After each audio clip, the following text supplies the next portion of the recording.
welcome. Thank you for bearing with the unreasonably late start to this stream. Hopefully this goes moderately well. I spent the last, what must be 45 minutes troubleshooting a litany of technical issues to try to get online. As you can see, audio-video sync is one of the unfixables tonight, as it is most nights, because I'm using a Blackmagic A10 Mini and it's a piece of trash. Welcome. Follow me on, support me on Patreon. I'll buy a better video switcher.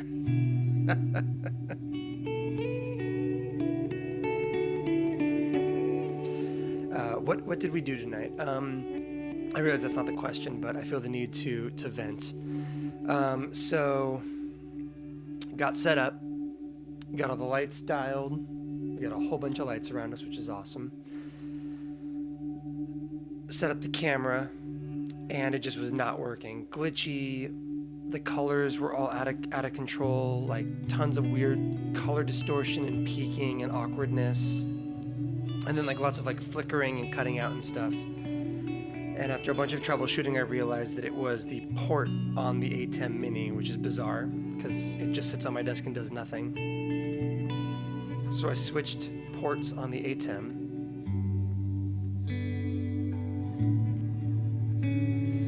And it works. But making any changes to the A10 is one of the things that contributes to the horrible video lag that you see here. And so powering the A10 on and immediately having to switch from port 1 to port 2 guarantees that we're going to have video lag no matter what, which is awesome.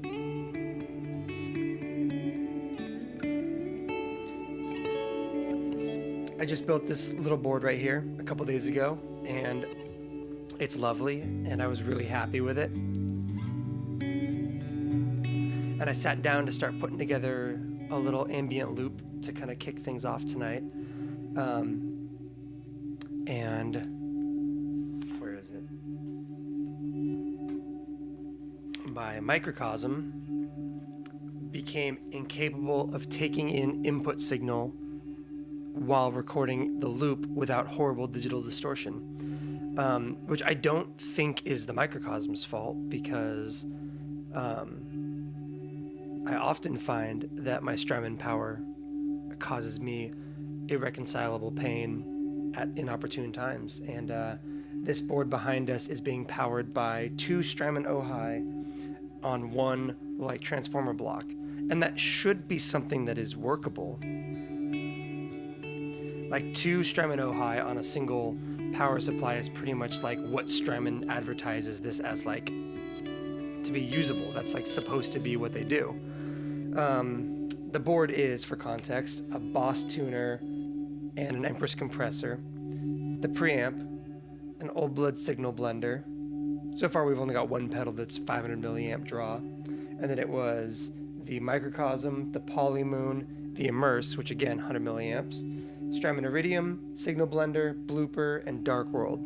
So there's some higher draw stuff in there, but nothing out of control, nothing too crazy. But something was happening power-wise, and when the microcosm tried to record a loop, I was getting crazy popping and breakup and awkwardness and digital distortion and crackling and all that. And so I had to swap it out and drop the Zoya in, which I have an old 3-speed looper that I use in the Zoya for some cool ambient kind of pads that I used to use when I was playing for a buddy of mine on the road.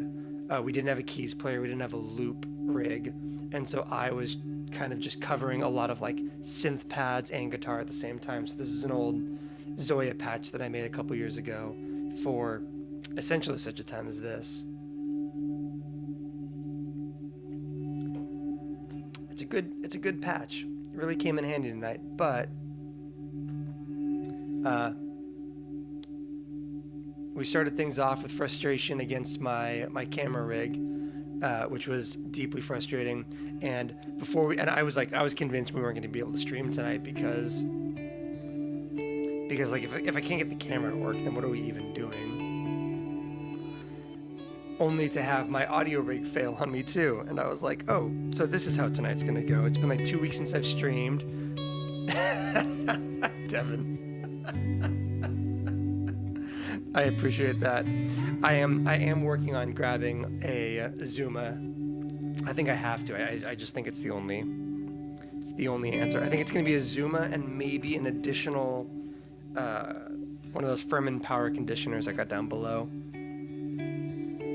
I'm not daisy chaining anything beyond what the power conditioner's like set for, but I might buy a second one and literally just put my pedal board on it to see what happens, because I'm getting so fed up with power issues.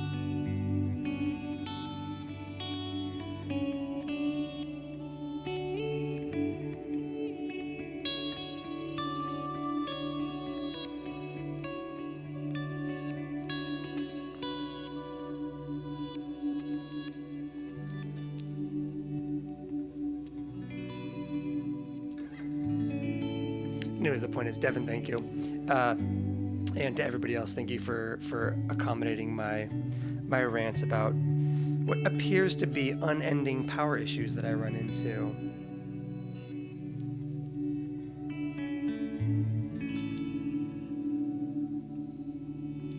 I'm starting to hear some crackling. I'm not sure where that's coming from, which is concerning. Like I said, we'll see how long this lasts tonight. I'd like to go the distance, but if this rig goes down, I don't have anything built as a backup, which is tragic. Ooh, maybe that'll be the stream. If this rig dies, I'll grab one of my little like mini boards, like my little like my, what are they called? The light plus or whatever from Monocase, and I'll just kind of take suggestions from the stream on what we should put on the board, and we'll just build that like on the stream and then play with it for a little bit. So if this board fails on us, that's what the stream is tonight.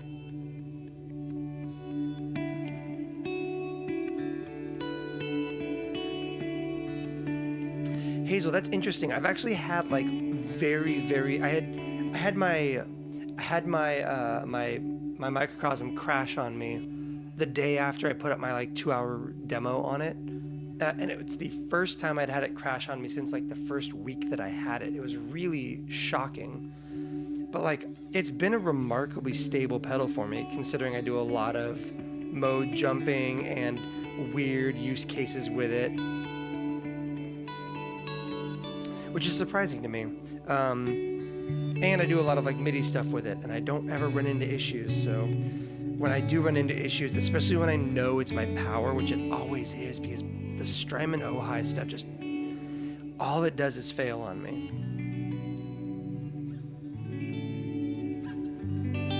I even had like a conversation with Strymon support recently, expecting them to kind of go like, well, that seems weird, let's provide a fix. And the response was essentially just like, well, sounds like you're powering. Sounds like you're trying to get too much power out of it. And I was like, I'm not daisy chaining anything. I'm not using any. I'm not like taking a single port on it and like chaining 3 pedals off of it. I'm using it. I don't know. This could be an entire stream of just me shit talking Strymon's power because I'm so frustrated by it.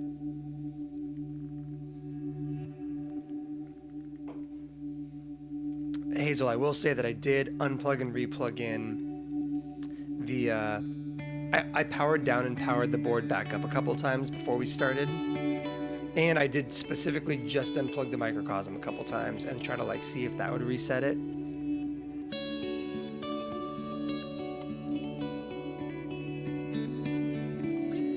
Nothing, no issues, no fixes.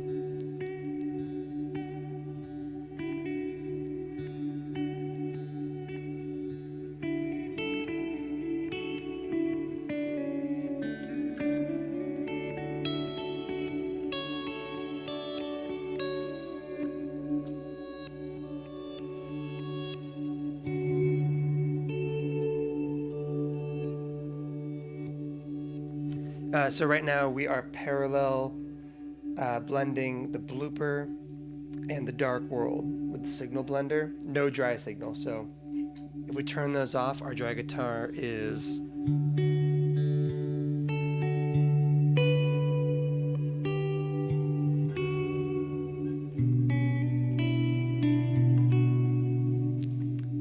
in the blooper.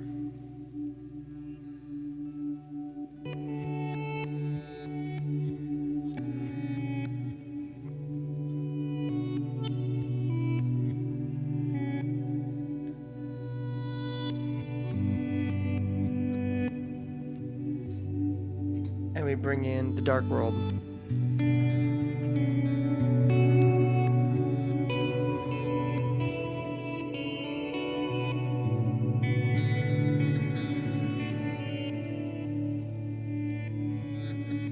Obviously, the dark world isn't full wet.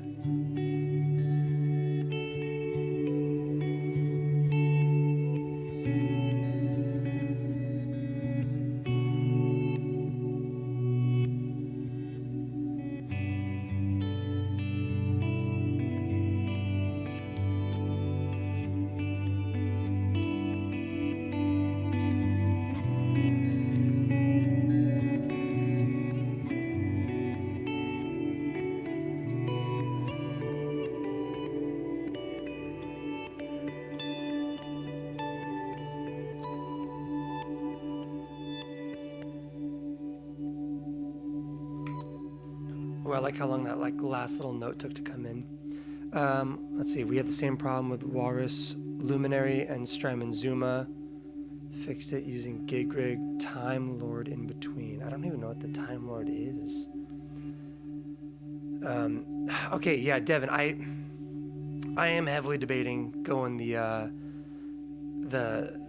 Fender Power. Aaron Meager, you guys may know him as Discrete Circuitry.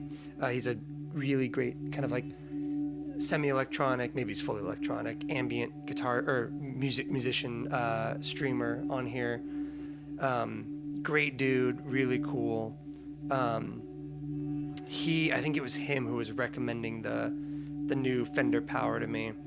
Apparently it's 12 outputs, 500 milliamps each, rock solid.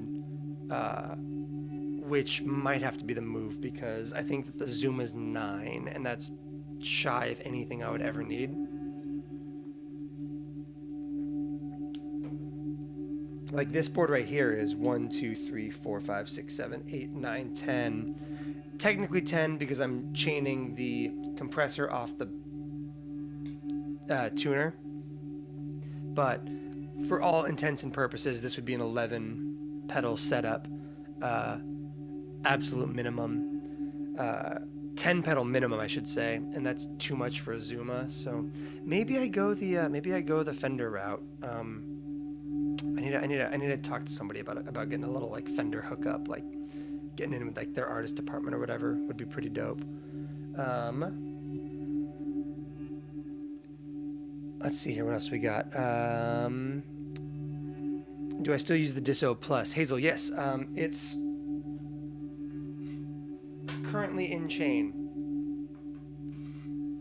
And I think it sounds great. I think it sounds better. Like, I like pushing stuff as little as possible.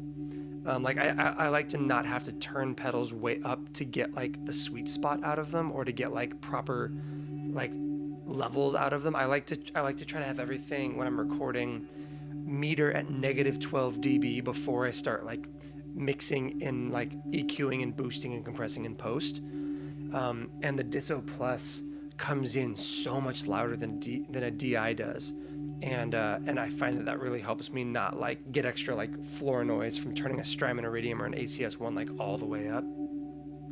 And so that's why I use the Disso Plus, because I think it sounds great and I think it rocks and it's rock solid and it's loud as crap, and that's awesome.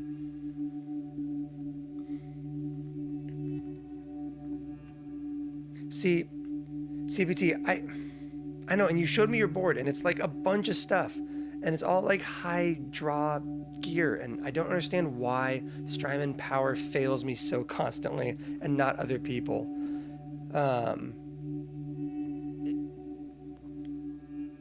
Yeah, I'm gonna make the jump to the. I think I'm gonna make I think my next power purchase needs to be the Fender Power. It keeps coming into my head, and then I find myself getting talked out of it and back into just like getting a Zuma. But I think it's got to be the Fender thing. Especially, I have plans for this board with the lift on it and everything. There's some cool things in the works with this board, and I think that those cool things will mean that I never need more than 10 or 12 power draws for this board, and so the Fender one might be the answer.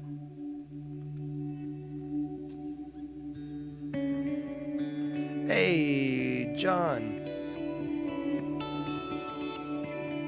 Is that I don't know what a Lyle is. God, I can see my, I should just like, minimize OBS so that I'm not constantly getting annoyed at how trash the A10 Mini is.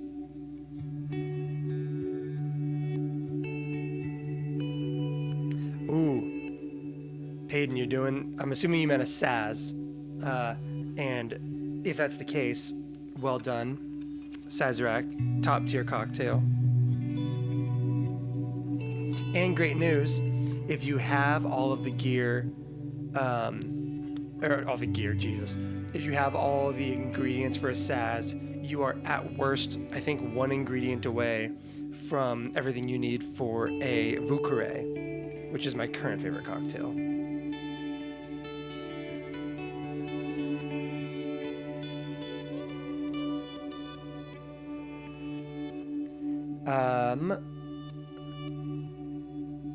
No. So, we got the preamp.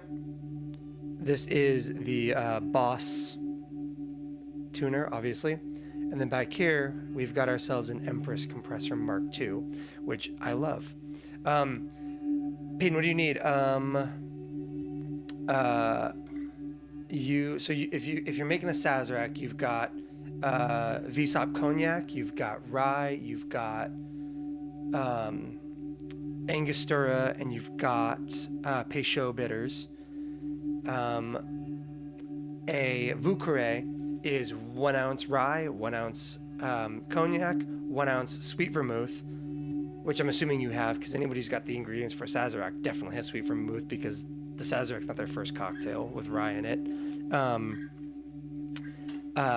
So Vukare is 111 cognac, rye, and sweet vermouth, 1 dash Peychaud's bitters, 1 dash Angostura bitters, and a teaspoon of a herbal honeyed liqueur called Benedictine, which you should have because Benedictine is the best thing that exists on the planet. It's my favorite thing. It makes all cocktails better, especially all cocktails that have rye in them.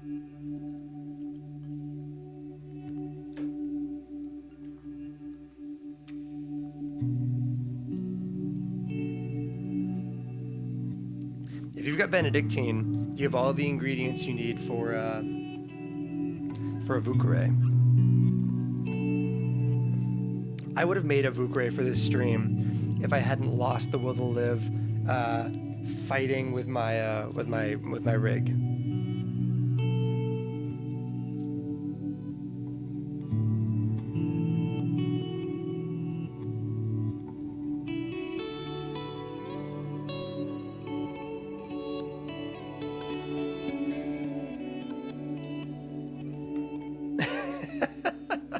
Hold on. Did I call the Vukare the Big Sky of cocktails at some point? That doesn't sound like me. Or did I call Benedictine the Big Sky of cocktails? Was this in our Anti-Zoya Zoya Club thread? I have no memory of this.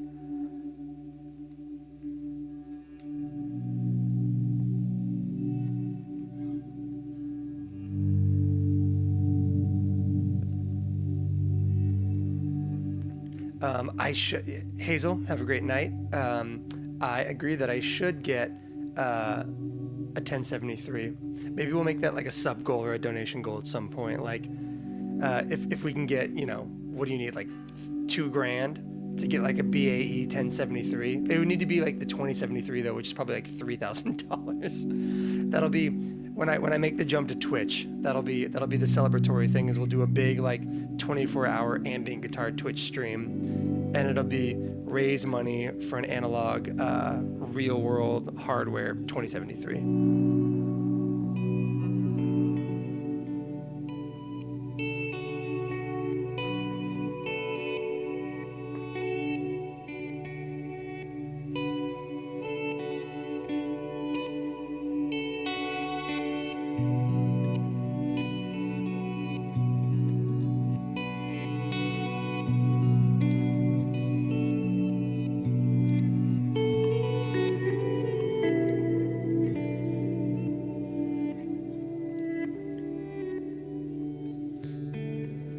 So yeah, once I get back into my home studio back in Sacramento, one of the first things I'm grabbing is the output desk, and then I'll have all of those like beautiful like rack spaces that I have to fill in, and then that's when I start buying things like 2As and 1073s. It'll be beautiful.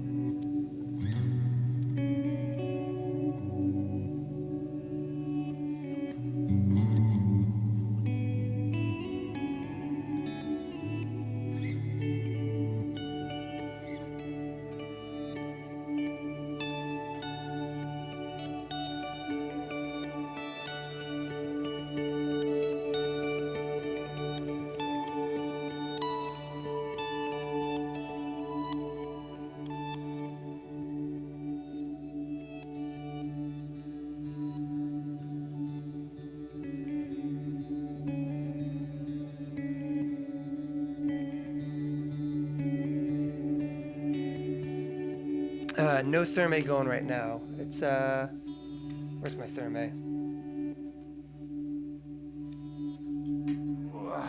It's right here.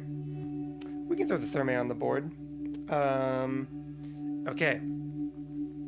Is the therme gonna take the spot of the Dark World or the blooper?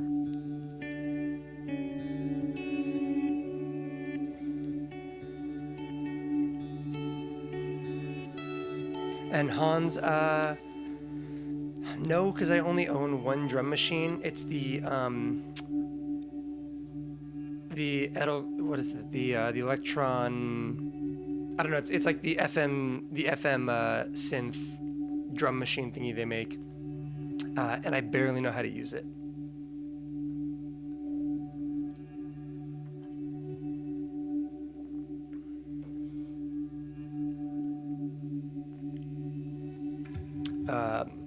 Yeah, no, the Vukere is amazing. But also, pro tip, Vukere, French. So 2 words, Vieux space Carre, Vukere. I say as I'm sitting here drinking a local IPA and not a cocktail. I guess local IPA isn't nearly as pretentious as a French-named cocktail.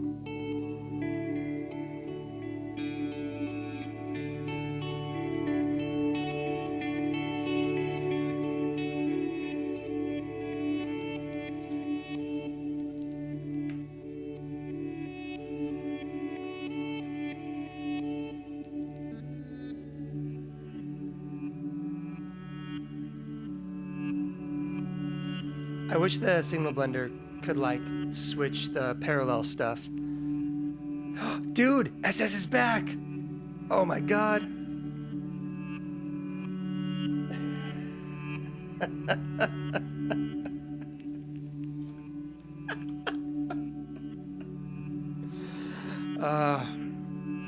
Bless you. Oh my gosh.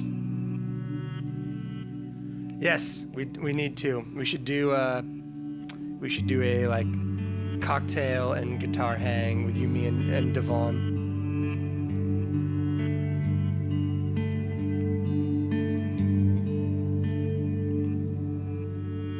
Also, SS, it is so good to have you back. And also, Overtake the Room, whatever. That was like the highlight of almost any stream I've ever done.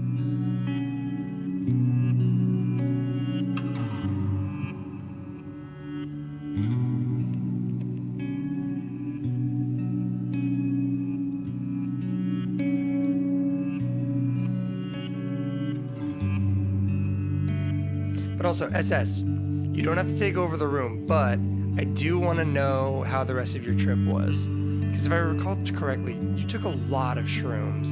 And I'm not saying this from personal experience, but I have found in my readings of other people's experiences that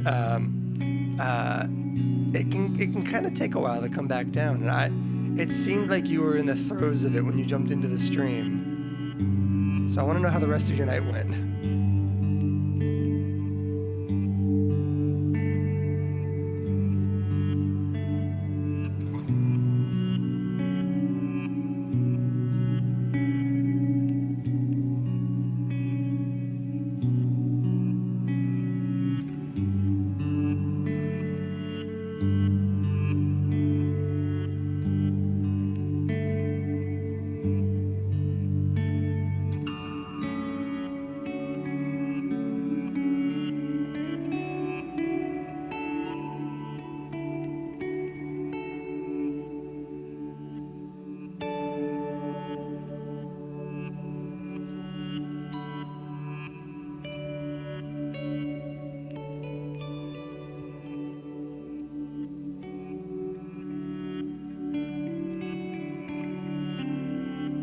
That is not the right note.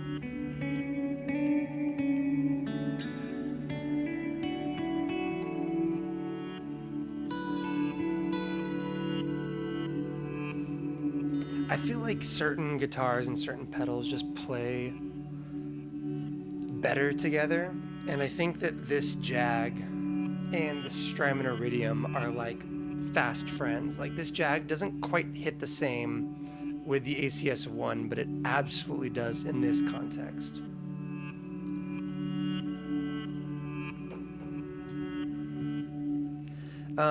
Yeah, the Euro Burrow Zoya,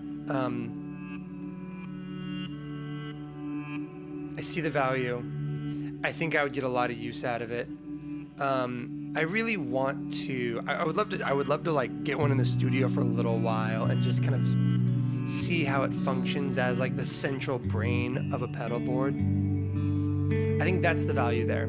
I have found that a lot of my practical application stuff for the Zoya is either stuff like we're doing right now, which is like ambient looping, kind of formless looping, or kind of control center stuff. Like I've done some stuff where I really, really love the Zoya as the like kind of central space for like controlling time or step sequencing for other pedals that take MIDI, that kind of thing.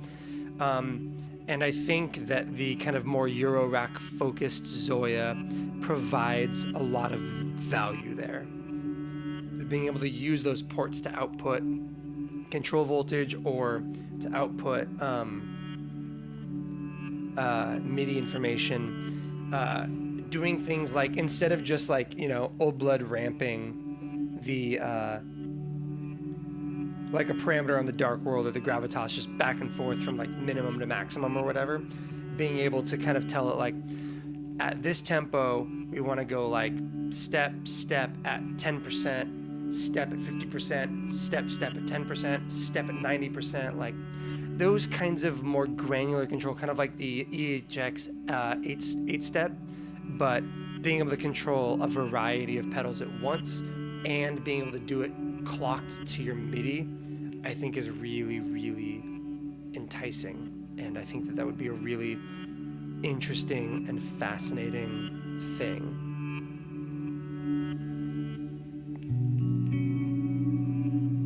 Okay, we got to read SS's comments because I'm legitimately very, very interested in this.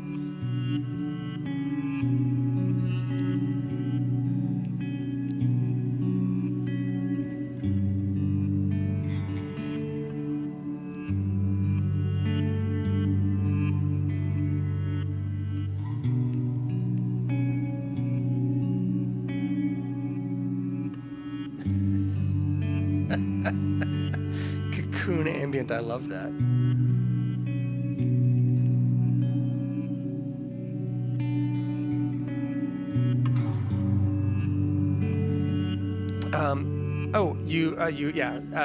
At some point, I'm sure I trash talked the L cap a little bit.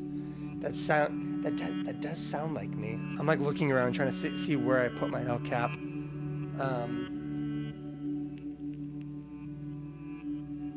I don't know where it is. My flint's up in the thing right now. The L cap's in here somewhere. I feel like I go through phases where I'm like really, really harsh on the L cap, and then times where I'm like, all right, fine, I see the value, that kind of thing. I've been recently on a like a little bit more of a okay, fine, I see the value kick with the L cap. Here's the thing: the tape delay tone, the actual tonality of the repeats on the L cap is one of the best things on the market. I think that the core tone of the repeats is better than the Volante, but the Volante is better at literally everything else. MIDI clock, being able to like change the spacing of the heads and panning of the heads, better manipulation and reversal of your like sound on sound looper. There's so many things that the Volante does better than the L cap does. But the L cap, if you're just looking to like kind of plug in, use it as kind of an ambient D, doesn't need to be clocked to your rig. tape delay. It's real good. I see the value. And like I said, sometimes I do plug into it and set up a pedal board with it and just completely like lose myself in how good it is. I felt that way very strongly with my Benson Boost review, where I used a ton of the El Cap and really, really loved it quite a bit. I think all the delay and reverb on that entire video was just El Cap and Flint, which is like, you know, like what at this point, what, like an 8-year-old setup.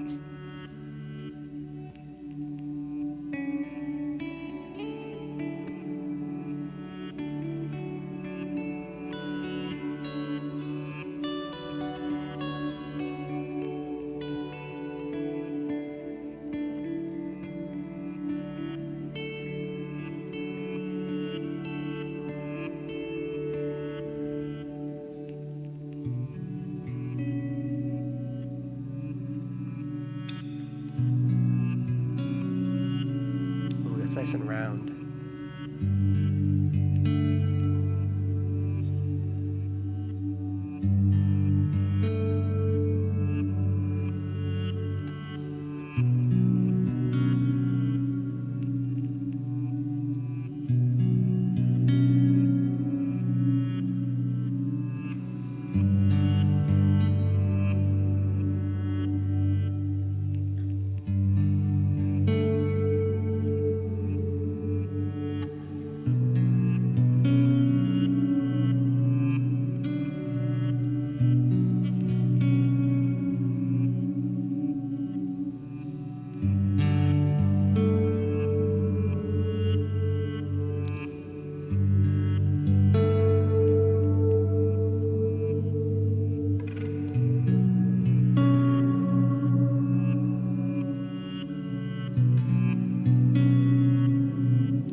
What do we got?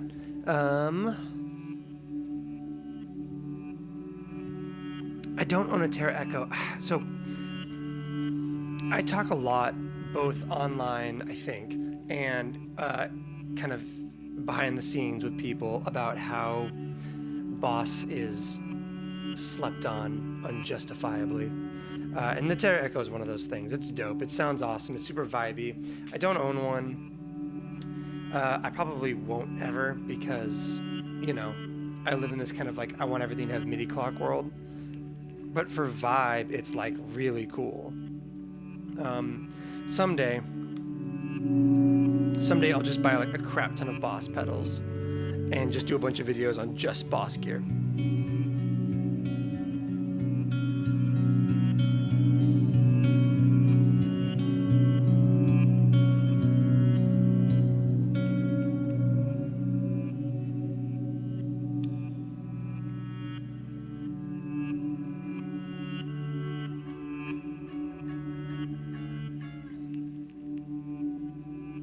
John, okay, so you swapped out the timeline for the Volante.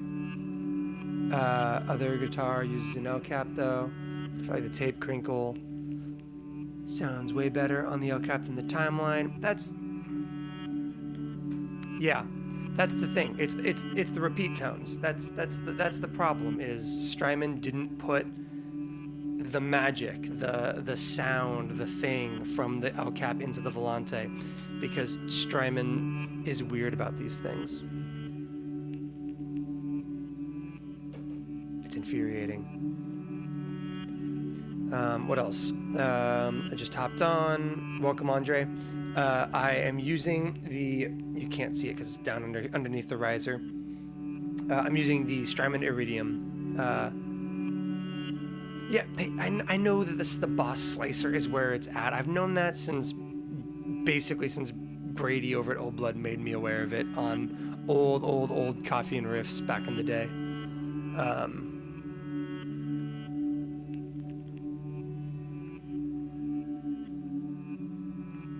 It's weird, there's 4 different tape devices from them now.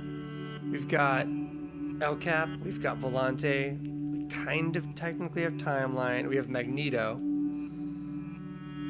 and we have Deco. So we have 5. We have 5 tape devices from El Cap, or from Strymon. And they're all designed that you have to have all of them if you want all the different sounds, because that's the kind of brand they are.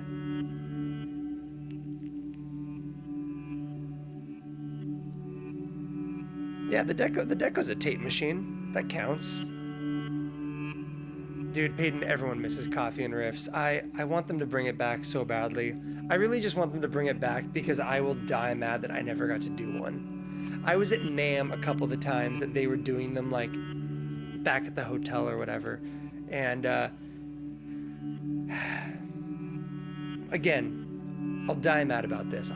One of my, like, my aspirations for, like, being on Instagram as a musician and being, like, a digital music creator and everything were never high. I didn't think that I would ever be doing, like, the Patreon thing, or even doing, like, the guitar pedal review thing that I'm doing right now. It was literally never something that was, like, really in my expectations or in my hopes. But one of the things that I really wanted to do was to do a Coffee and Riffs. It was, like, the dream. And now it doesn't exist anymore.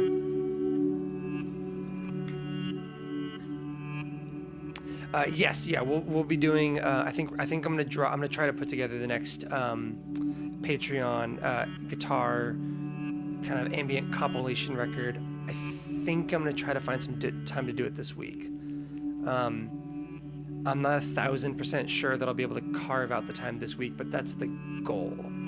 I was supposed to be doing a review this week, and then the company never sent anything to me. I signed an NDA and all these things, and then it just kind of never showed. So my schedule's a little bit more open this week. So hopefully I'll get the album out this week.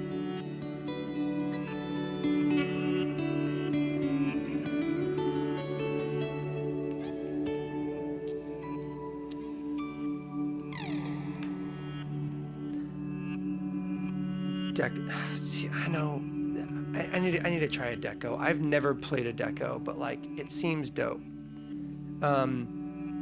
SS. So yeah. So it's actually not an EP. Let me look it up. How long is that record?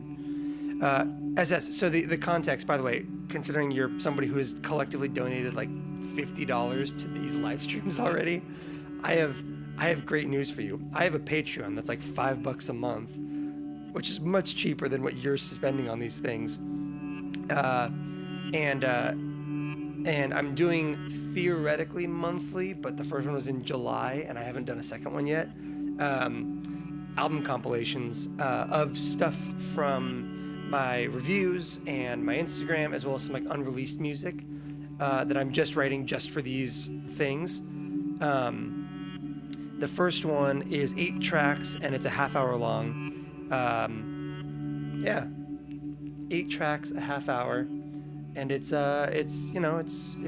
available it's exclusive to the patrons.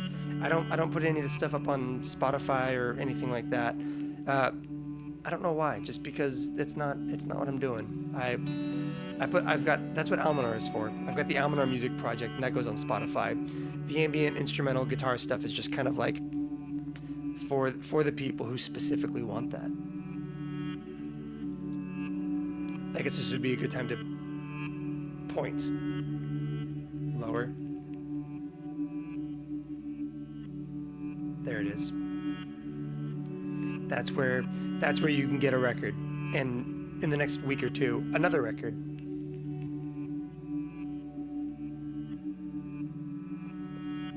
It's a mixed bag. It's not so much what you're hearing right now. I mean, it's some of this stuff, but it's stuff kind of like this, and stuff like if you watched any of my reviews on this channel, it's like the intro songs from that kind of stuff, and the stuff you'd hear on my Instagram, that kind of thing. I should put some more drone stuff on it though, because one, apologies to the amazing drone artists out there. Drone stuff's easy to make, for me at least.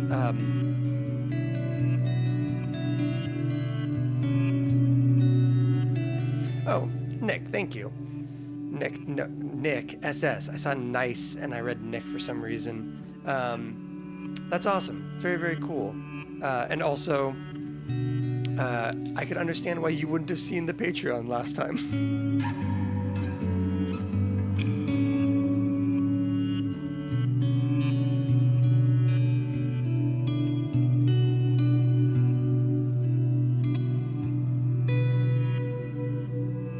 Oh, the Zoya.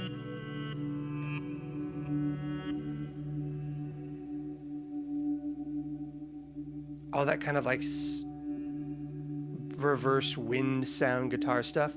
That's all Zoya right now. There's 3 loopers running in the Zoya. Unity, octave down, octave up, all panned out in the stereo field, running through a reverb in the Zoya and a stereo mixer in the Zoya and I think a phaser, just to like really kind of like stretch it out and goo it up a little bit. So yeah, the Zoya is basically just functioning as our kind of like stereo looping environment. So this is no immerse and no polymoon. So like if I turn everything off, you'll hear the guitar come through.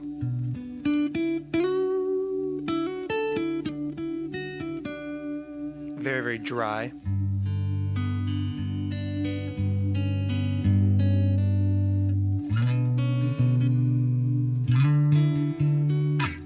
But you'll notice that the Zoya loop is still very, very wet.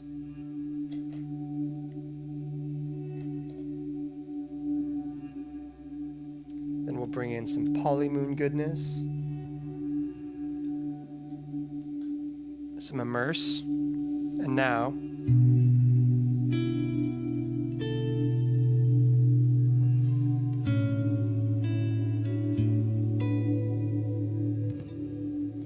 turn off the modulation on the polymoon though.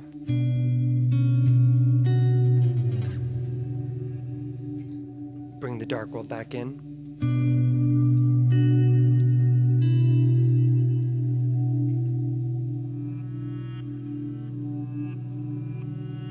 And bring that blooper loop back in.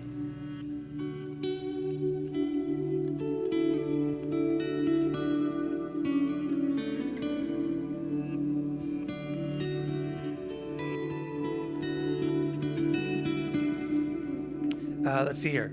In order. Can I say when the secret utility pedal? Nope, I can't. It's not in the too distant future, but like for obvious reasons, I can't actually talk about like release dates or brands or anything like that.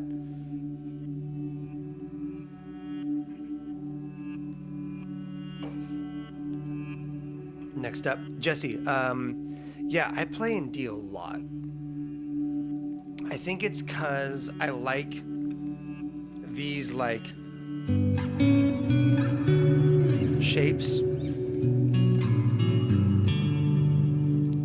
It's a very comfortable space for me, and it's just a space that I've gotten really like my muscle memory for just kind of like noodling is really like kind of developed, and especially for streams like this when I'm trying to kind of like talk and play and, you know, kind of like read the chat and hold a conversation, and while also playing like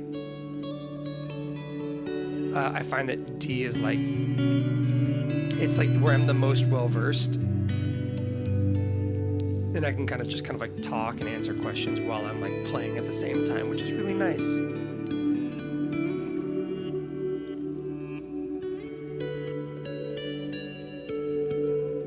I need to start branching out though, because it's become a little bit of a crutch.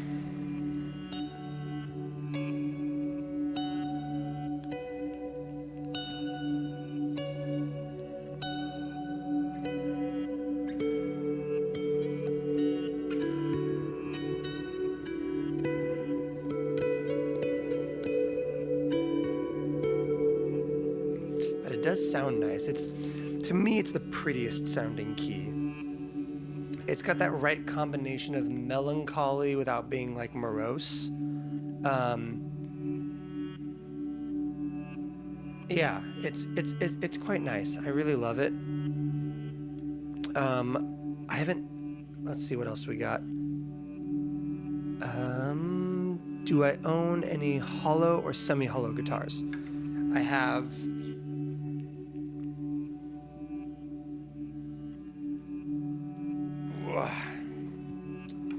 I have my Rickenbacker. My Rick is hollow, semi-hollow at least. It's a pretty great guitar.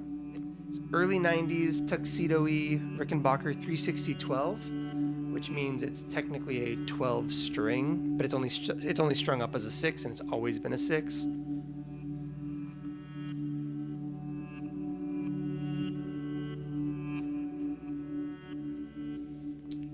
And I might have another semi-hollow on the way. No spoilers though, but I'm deeply excited about it. But again, no spoilers. But it's gonna be like one of my favorite guitars. It's gonna be like maybe the best made guitar I've ever owned in my entire life, and I'm very excited about it.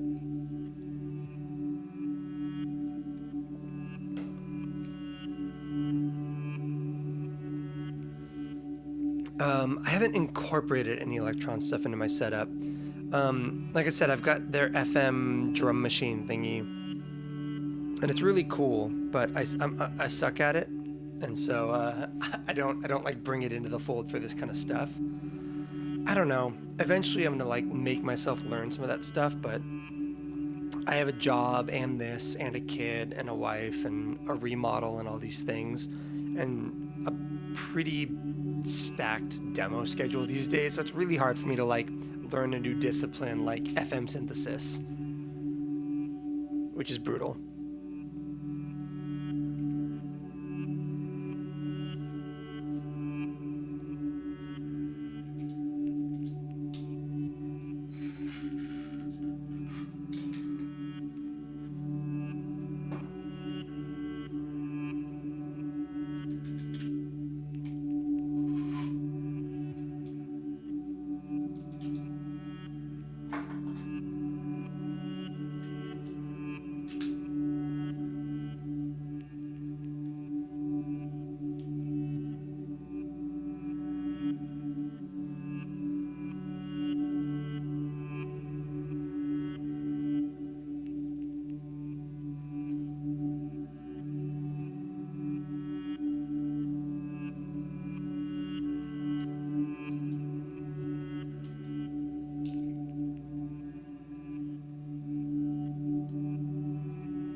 All right, we'll see if that sounds any good.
So what we're doing here is we've got like a nice slow delay time on the therme, and then we are using a little old blood expression ramper down here to ramp the low pass filter.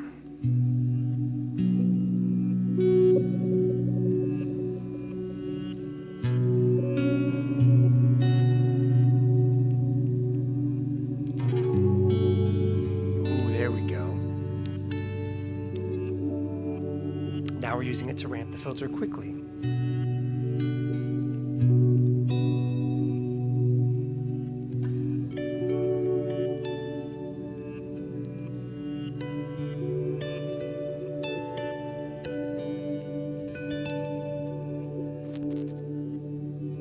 Oh, is the stream falling apart? That would be a really tragic thing to happen right now.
Ooh, are we getting audio stuff? Are we good?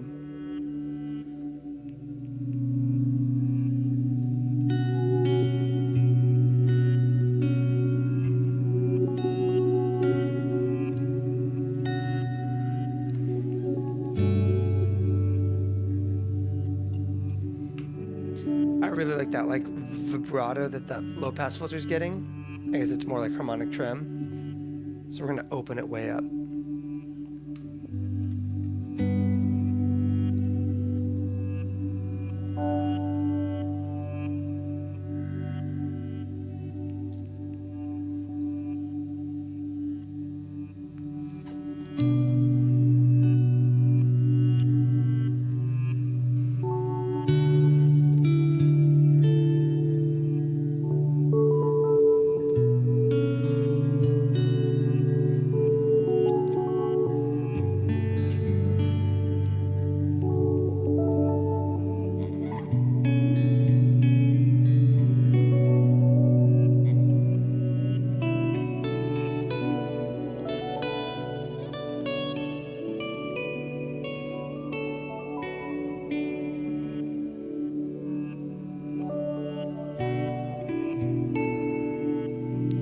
We need to make it a more extreme, so wide open, really far closed, fast rate.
Welcome, James.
All right, let's take that up to like full speed and see how it works in real time. We'd have to kill the pitch shifting.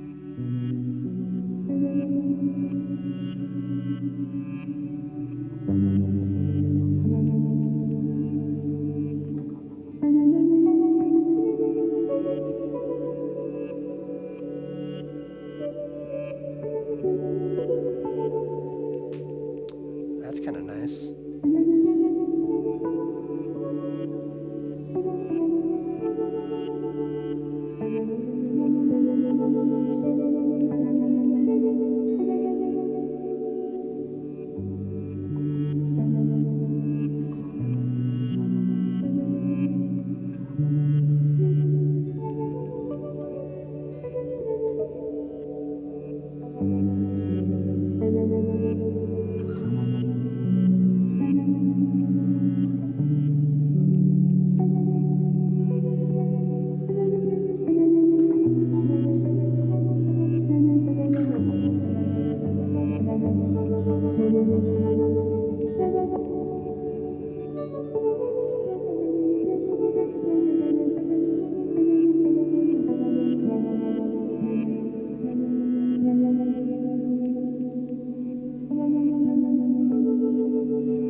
I've never been able to like the glide on the Therme.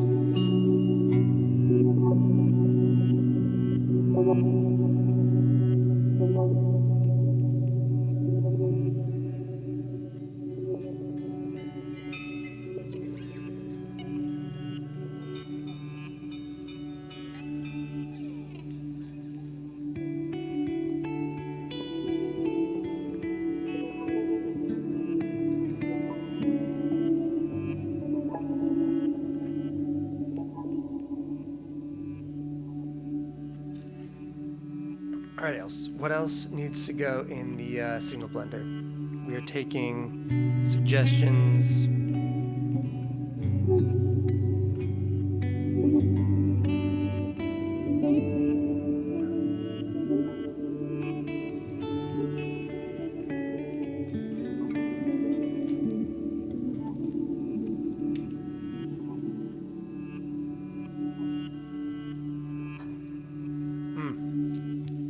That is the last of the beer, and it's almost midnight.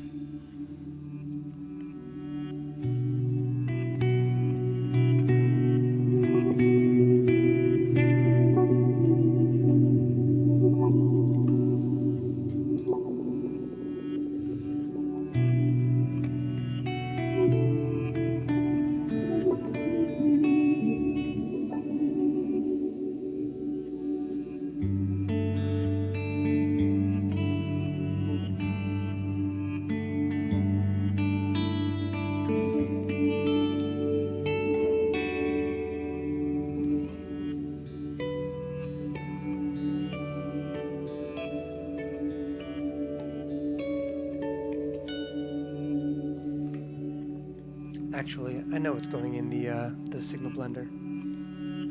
Hold, please.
Hold, please.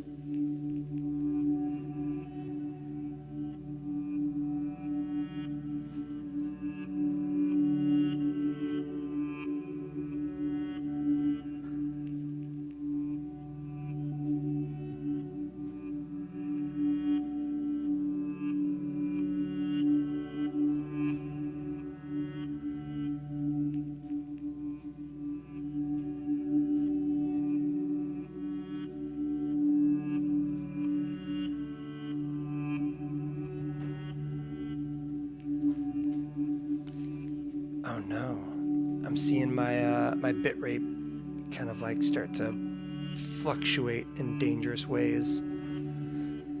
That's disappointing.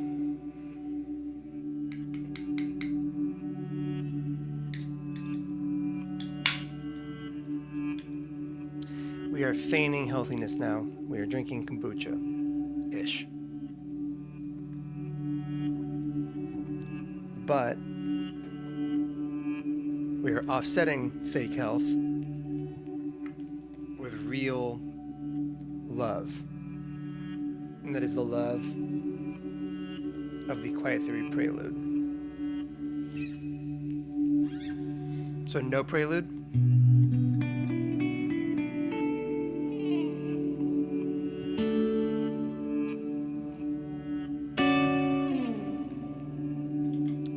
Prelude reverb.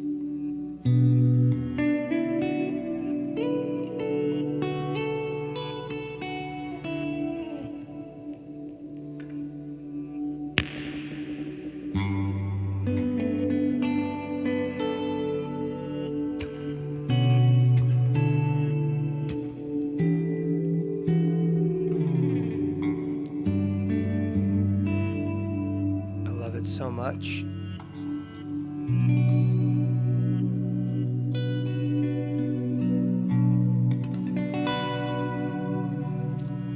And the delay.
Again, no prelude.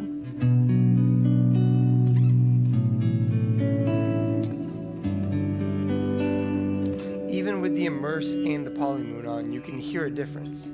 Let's kill those.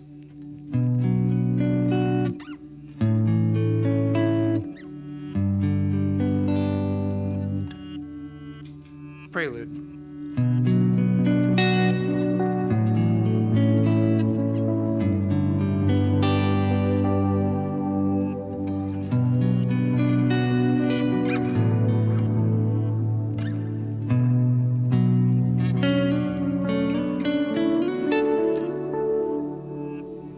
Also, twisting the time knob on the prelude's so good.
Even without the delay, that reverb.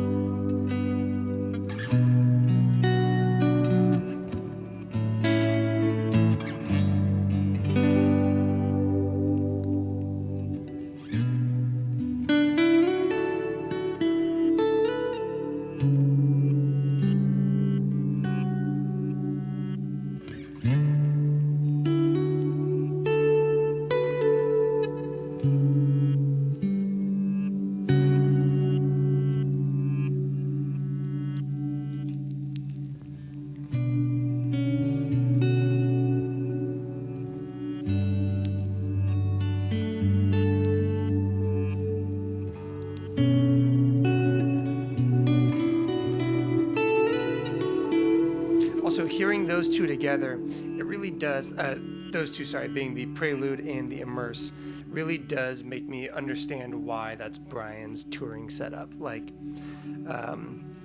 Brian, the owner of Quiet Theory, the guitar player for Prelude, or for Copeland, whose touring rig, if I recall correctly, is a Prelude and an immerse in terms of reverbs. I mean, let's be real. You're playing some lead stuff, and you're basically going from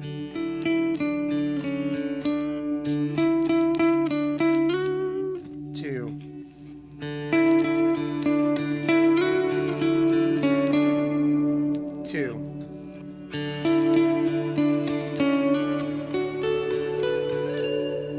that's pretty great.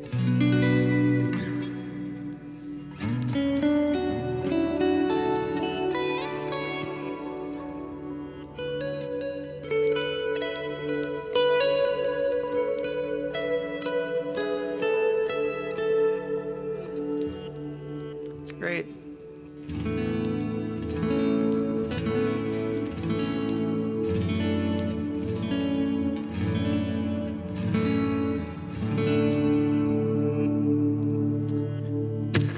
Those of you who get that reference win imaginary points.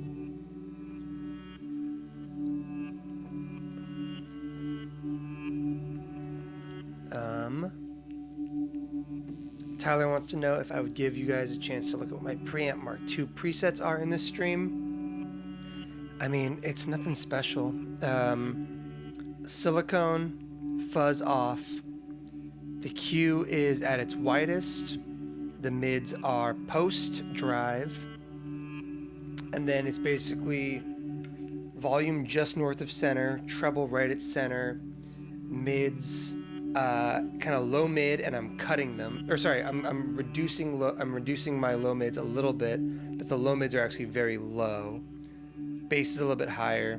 That I tune to taste whenever I'm switching guitars. Like my PRS, I would cut that bass control way down, and then the gain is nice and low because I think that the Benson preamp is at its best when it's not super gainy. So like no preamp.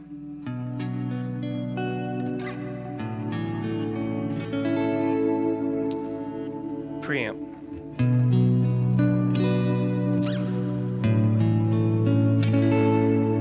There's a little bit of grit in there.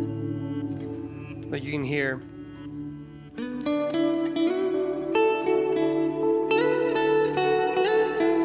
With me digging in versus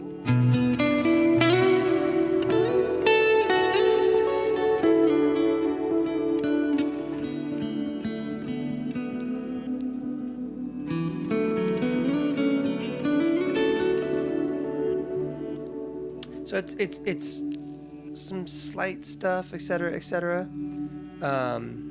Yeah. What do we got? We've got there's a slight delay in image and sound. Welcome to the stream. You are new.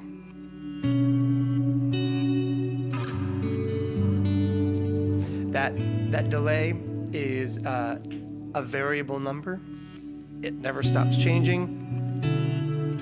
And until I buy a new either computer or better capture card, it will never go away. So enjoy.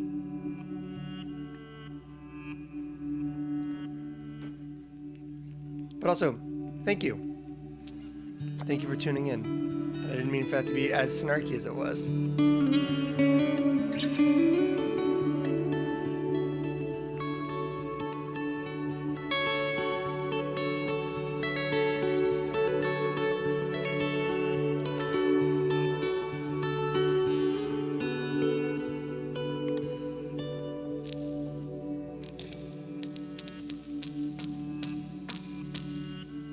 I gotta get this guitar worked on. You hear that? What a mess. Andrew, have a great night, man. Or day. I forget what time zone you're in. I think you're in Australia, so like, have a great one. whatever the one is.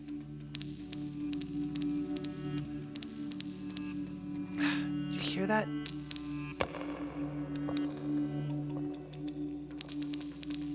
Maybe we should switch guitars. Maybe it's time for the Mustang. Maybe that's how we kind of wrap things up tonight. We switched from a beer to a kind of green and black June shine thingy. Maybe we get a Mustang that is appropriately colored for that. Yee, thank you. Yeah, we're doing all of our stuff direct with the Iridium, and we're going into Universal Audio's Apollo Twin, processing all our audio in console, which means all my guitar stuff and my mic is being, my guitar is being processed through a Neve 1073 and an 1176 compressor, and my voice is being processed through a UA 610B mic preamp and a Teletronics LA2AL compressor.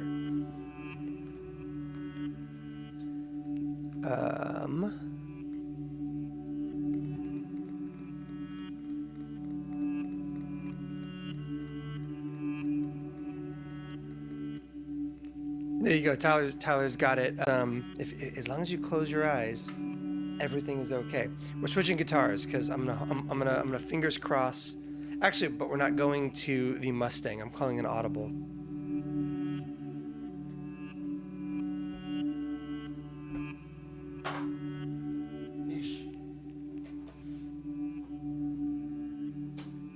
Oh God, I forgot my kid's guitar was right there. I just dropped my Jag on his Jazzmaster. That's why I bought him a cheap one. We are wrapping things up with the most underrated guitar in my stable. My Paul Reed Smith Custom 22. This guitar, for those of you who have caught more than one stream of mine, you've heard this guitar before. You understand. You understand more than just a dentist guitar, more than just a lawyer guitar. Especially this one. This is my old Custom 22 20th anniversary PRS gold top.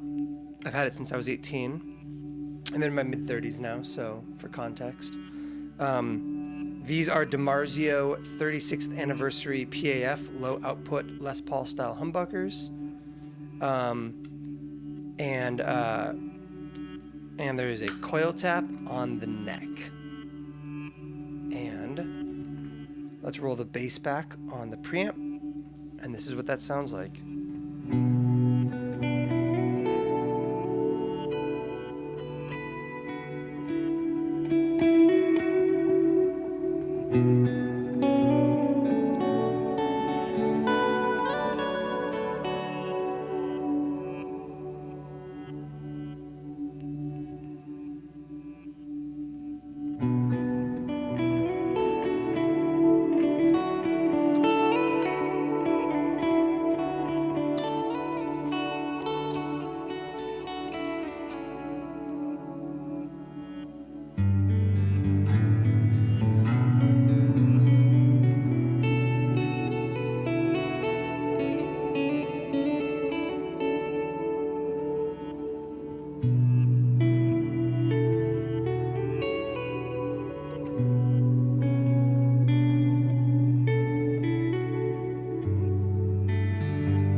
it's nice when a guitar's action is so astonishingly low that you can just kind of like screw around two-hand tapping for just, you know, with no sense of where you're going, but you just know that this guitar will kind of like carry you along the way because the neck is so dialed.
E, thank you for subscribing. That's awesome, man. Thank you.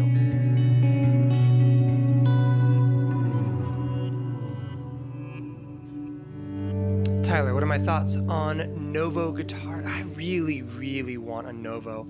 I was a huge fan of Fano guitars back when they were independently owned by Dennis, before they got bought out by that company that makes like 5 different formerly boutique brands. And then he did the Revolta stuff for a while, and it didn't totally hit my kind of like interest. Didn't pique my interest, but I really like the Novo stuff, and I blame that. I don't actually blame that on Rhett Scholl. I would like to, because Rhett Scholl is probably my favorite guitar YouTuber. But I actually lay all of the blame for my like deep desire to own a Novo squarely at the feet of Philippe over at Caroline, because he's got a Novo, I think a Ceres, and it sounds so good, and I'm so jealous of it. I think I'm jealous of Philippe in a lot of ways. I really like his guitar playing. I think he's a very talented musician. I really like the way he plays. He does stuff with Strats that I am incapable of doing, but also I just think that his Novo, that his Novo sounds incredible and looks great, and I want one. I would love to play a Novo. I've never even picked one up. It's never been an opportunity I had, even at like NAMM and stuff like that.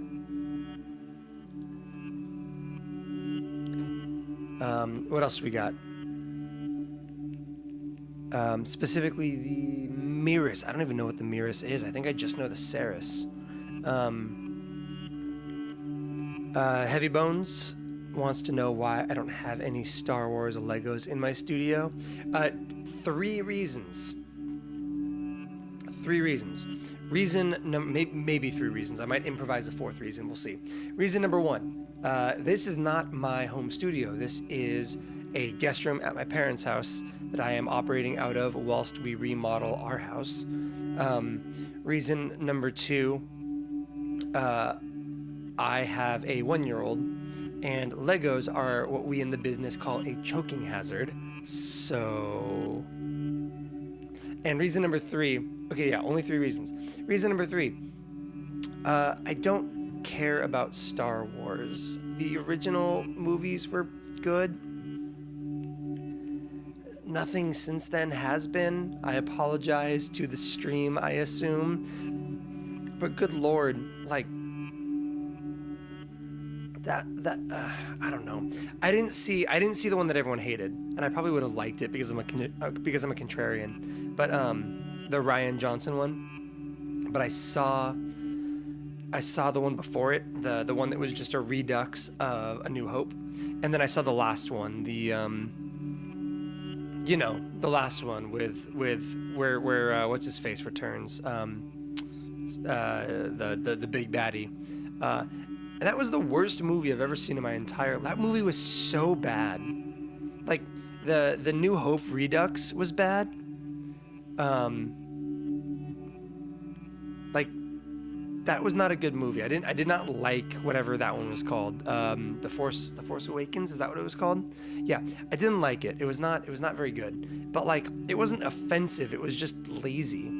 Whereas actually there were parts of that I didn't like too. I thought there was a lot of like really gross pause the movie for fan service stuff that I hated. But the last one was truly abysmal. Like so bad. It was Rise of Skywalker, the last one. Is that the one? What was the one before that? Was it the Last Jedi was the controversial one. But the Rise of Skywalker. Good Lord, what a trash movie. What a trash. Oh my God, it was astonishing. Anyways, the originals, they're pretty good. I like those. They're not even pretty good. They're very good. The original 3 are really good, and they're very fun. But they're movies from the 70s, and I'm not going to be buying my kid Legos based on 3 movies from the 70s. If you really, like, dig down to what that is, it's kind of crazy. I was a kid when episode 1 came out, and because I was a kid, I was really into the pod racing stuff, and I stand by the pod racing sequence being an amazing set piece in that movie. But other than the pod racing thing, there's been no redemptive Star Wars quality since the 70s. I stand by that. This was a hot take that I had. I think I put it on Instagram. I definitely put it on Twitter. And it was, as a franchise, Fast and the Furious is a better film series than Star Wars is. If you average out all the movies, Fast and the Furious is a better film franchise than Star Wars is. And I think that holds weight.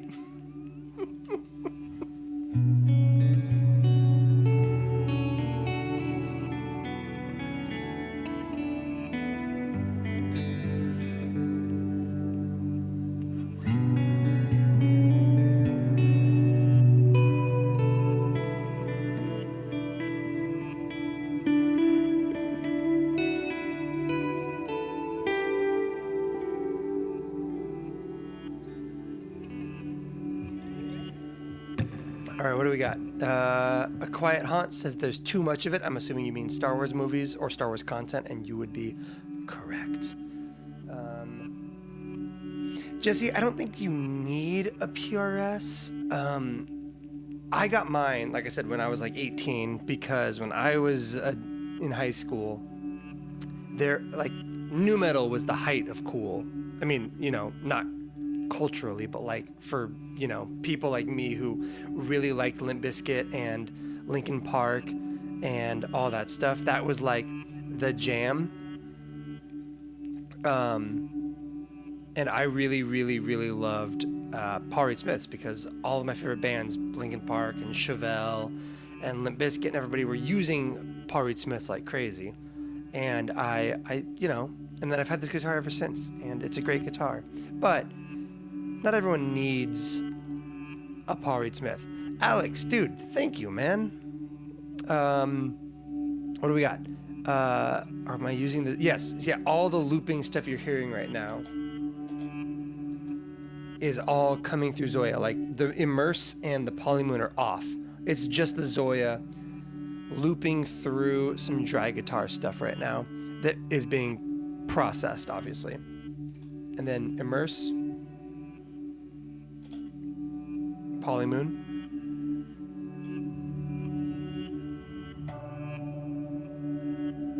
That half speed thing on the Polymoon is just wonderful. You're about to pull the trigger on a Zoya and a Microcosm. You have a Mobius. Overkill? I think not. No, of course not.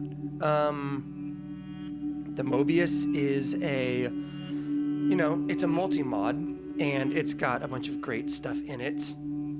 How many, hold on really quickly. We didn't lose that many people over my Star Wars rant. That's beneficial.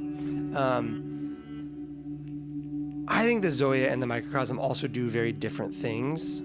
The Microcosm's got a much more full-featured looper, but the Zoya has, you can stack multiple loopers, which is what we're doing.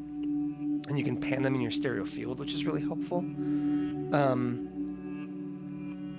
I don't know. I don't think it's overkill. You can use the Zoya as a playable synthesizer. The Zoya can do so many things that the Microcosm can't do, and the Microcosm can do a bunch of stuff that I don't think the Zoya is capable of, and a bunch of stuff that the Zoya could do, but you would need to be a wizard to figure it out. So do your thing, man. I think that's a totally viable.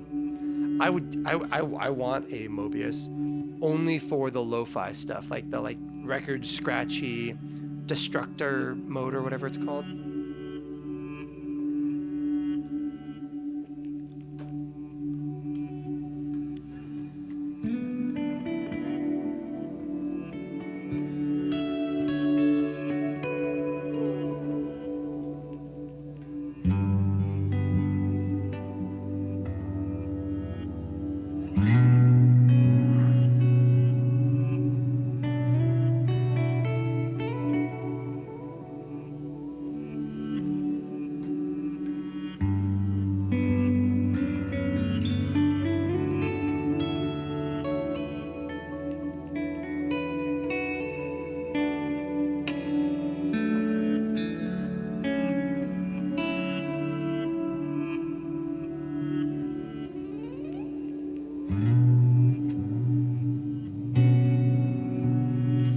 Jesse, yes, I still like the synesthesia. Honestly, the main reason it doesn't end up on pedal boards for me is it's a weird size. It's just kind of awkward, and I get weird and obsessive about the physical makeup of my pedal board. For real, I will not put on stuff that I really like because it doesn't fit right aesthetically, and that's weird, but it matters to me. A badly laid out board will mentally hinder my writing. And the synesthesia is laid out weird, but the stuff on it's really cool. I really like the tape flanger on it. Is one of my favorite flangers. There's a bunch of really great choppy, stuttery, glitchy tremolos on there. The Dimension C on there is really good. What's it called? Their version of the slow gear, the auto swell, the auto volume, is very, very good. It tracks well. It responds well. It doesn't do that poppy, clicky thingy that the Enzo always does, even though I think I prefer the Enzo for that specific purpose because I like that it's opening a filter rather than a volume control. It's like a low-pass filter. But it still does that stupid popping thing, and I hate that.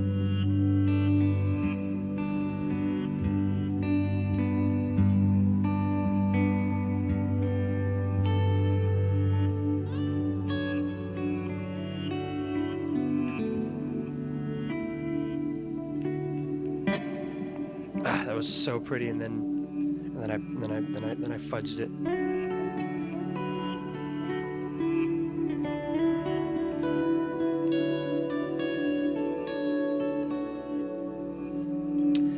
And no, I don't. I'm aware of the lack of Mercury 7 because it's over here behind the Condor and the Diamond Compressor, and in between the Specular Tempest and the Julia. But I'm not bothered by it. I have a heart people will kind of pop into my comments or my DMs or on the chats a lot, and these live streams and stuff, and ask the same, ACS1 or Iridium or Mercury 7 or Specular Tempest or Big Sky, or my favorite one is Big Sky or Dark World, and I'm like, those are two very different reverb pedals. And I find that, like, there's a reason. Wait, hold on. Are we good? Are we running? This my YouTube just says I have no data.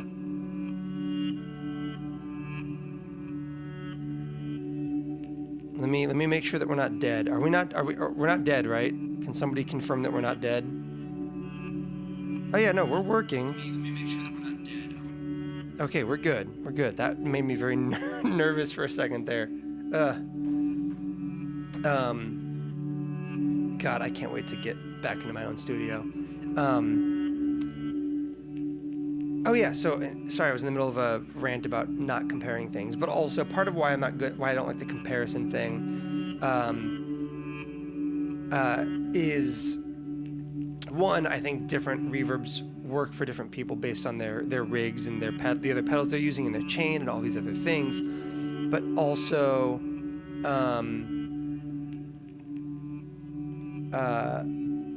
I like to keep a bunch of great reverbs on hand because I don't save a bunch of different presets on them. Like, I don't have like 7 different sounds or 6 different sounds or 20 different sounds or 5 different sounds on my Mercury 7. I have a go-to ambient reverb, and then I have a go-to plate reverb, and that's kind of all I use. In the same way, like the immerse, I only use the wet algorithm. It's all I use, and I use decay and mix pretty much at noon, and I don't really change off of that because it's like the sweet spot for me. I think it's my sweet spot on this pedal, and if you've got very specific sweet spots that you just kind of stay inside of on different pedals, over time you will kind of, I don't know, sour yourself on things or bore yourself with things, and there's a lot of value in going through and just changing things up, at least for me. Some people aren't like that. Some people are like, I found my dream reverb, I will never move, the Big Sky is my life, whatever, that kind of thing. And more power to those people. They're probably using more different sounds than I am.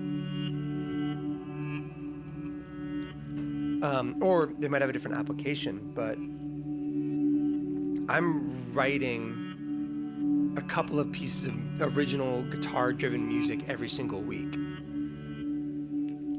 And if I'm using very similar, very, very consistent reverb sounds across the board, I'm going to start to burn out on that sound. And so I can't tell people, oh, Mercury 7 versus Specular Tempest. I go, well, the Specular Tempest has a better plate reverb, and the Mercury 7 has a better like ambient hall reverb.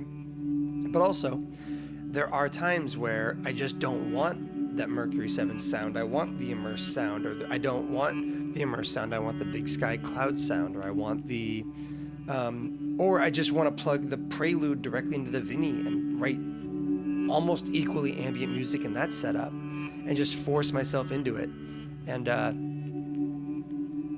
all that to say, no, I'm happy to be taking a little bit of a breather from the Mercury 7. I still maintain that the Cathedra is the single best ambient algorithm in any guitar pedal on the market. But yeah, it's a nice change of pace. The immerse is very nice. It's very gentle. I honestly think the wet is the more idealized version of Big Sky's cloud, personally.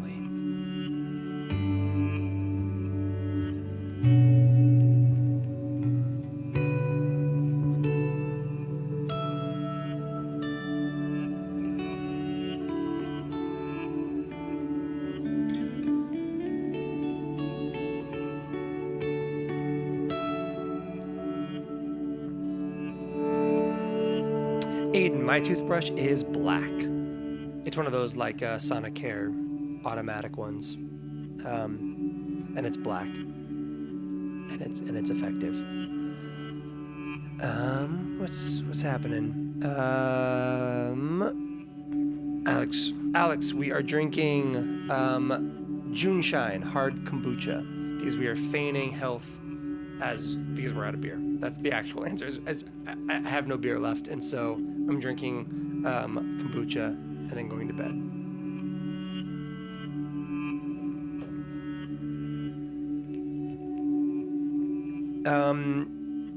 Oscar, yeah, I do. I've been trying to experiment more with that recently, adding reverbs in post. I'm a huge fan of the Valhalla Vintage Verb.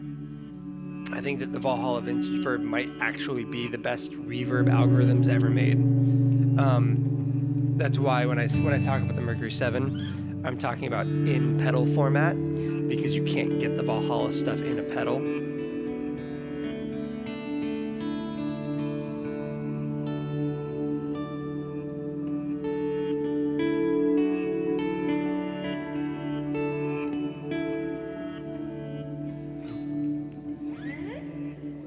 But I've been trying to dial back the amount of reverb I use in my writing so that I can kind of like add taste in the mixing context, and that plays into, like I said, how much I think that the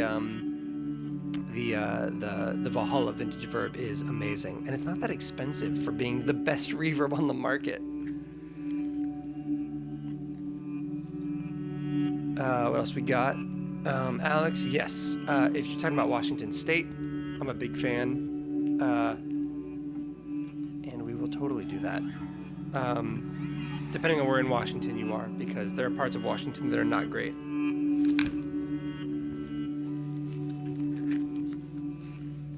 You see me catch that super guitar? God, these headphones are falling apart. It's a mess. It's a mess over here. I don't need any more guitar pedal sponsors. I need studio gear sponsors now. I just realized my headphones were like on awkward the whole night, and everything sounds much more full now.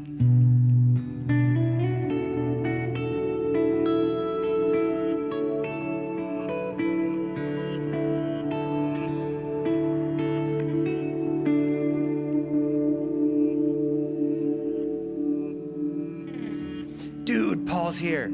Oh my God, Paul, I miss you, man. This is one of the worst things about COVID is not going to NAMM and hanging out with you. God damn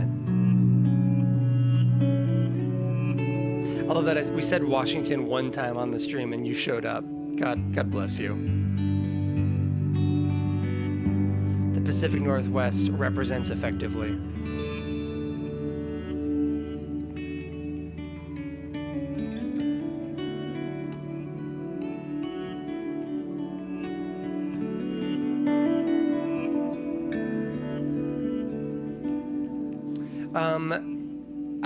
I haven't played any of the Hudson stuff. The Broadcast seems like a great pedal. I just feel like I don't know next to anything about it.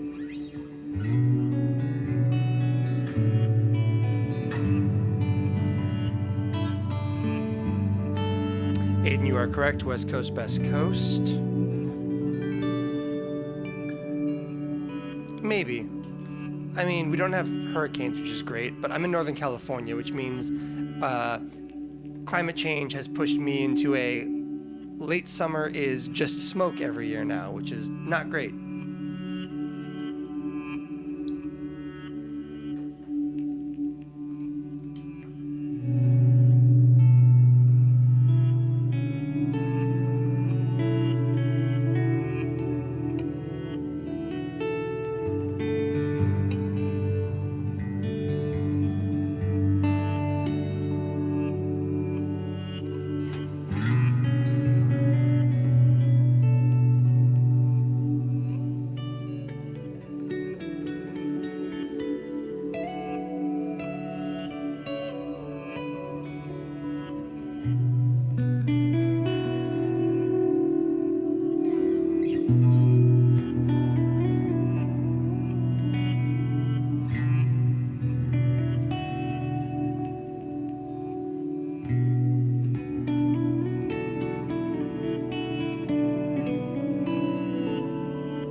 Oh, Yi wants to know what kind of studio gear I would like to be sponsored in. I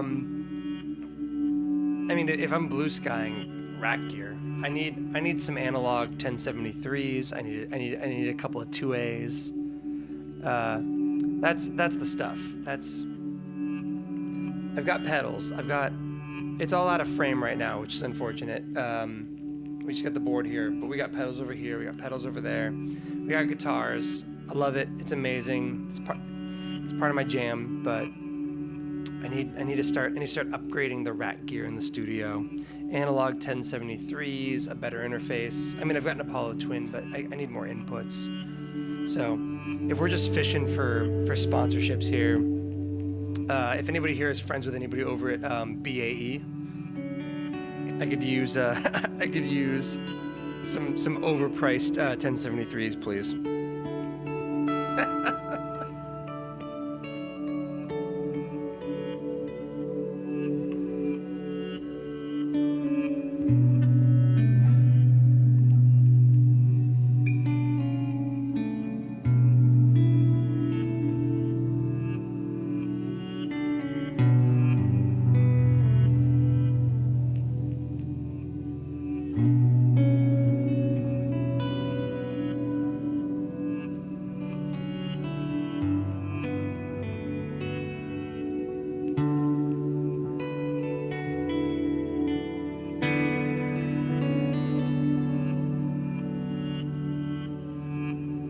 I've said it before, I'll say it again.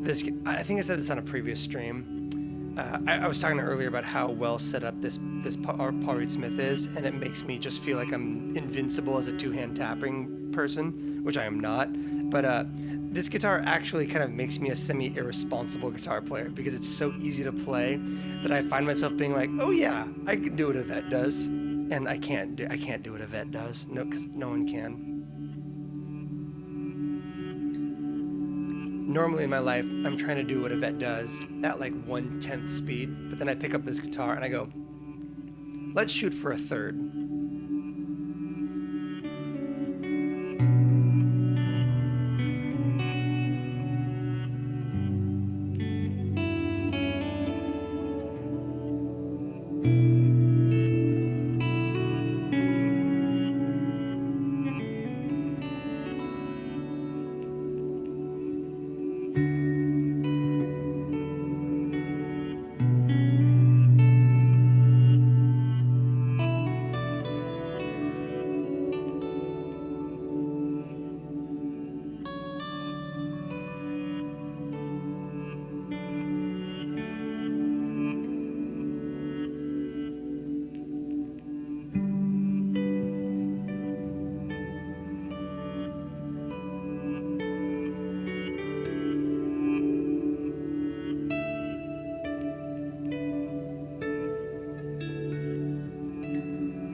Darren, thank you so much, man. That's really, really kind of you.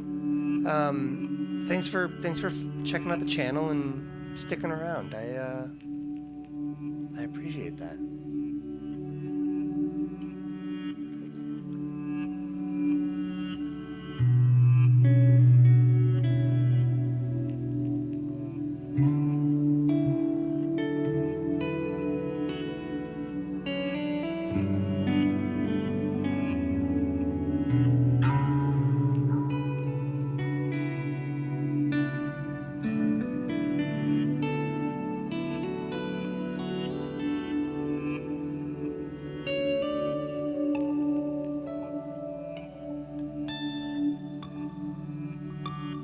Come on. There we go. It's hard to tap up there, apparently.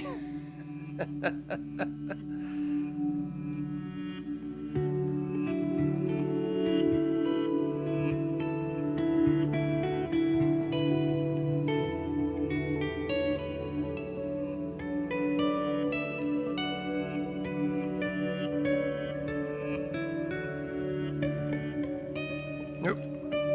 That's the note I wanted. Aiden, how would I use this setup in a live setting? I wouldn't, whenever I'm playing live, especially back when I used to tour with a buddy of mine, I would kind of do a hybrid setup of like traditional live band rig, excuse me, alongside kind of the ambient thing, because I was playing for a buddy of mine who didn't have keys, loops, or a second electric guitar player. It was just acoustic, bass, me on guitar, and a drummer, no click, no loops, no keys. And so I basically would set up something that was essentially a compressor, the DRV, the Brown Protein, the Benson preamp, Therme, Prelude, stereo delay,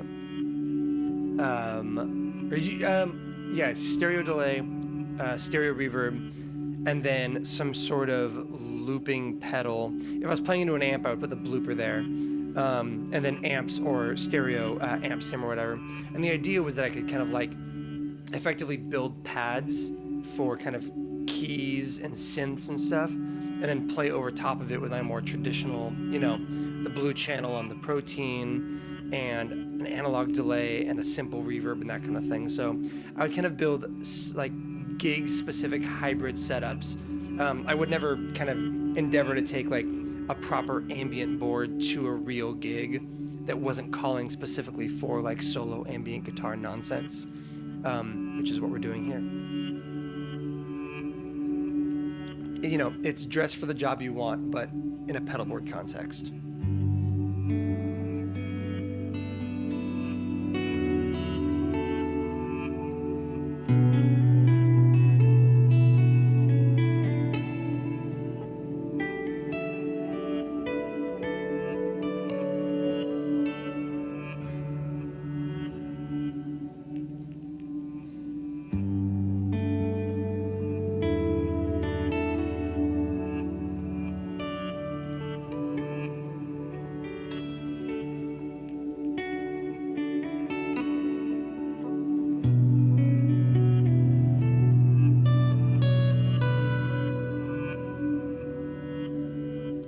What's up, man? Dude, I saw your freaking stream announcement after you were done streaming tonight, and I went to go rewatch it, and I have to subscribe to you, which I'm going to do, but I haven't. That was going to be my first time catching your stream, and I was so excited to go check it out, and then I missed it. I blame being a dad on that.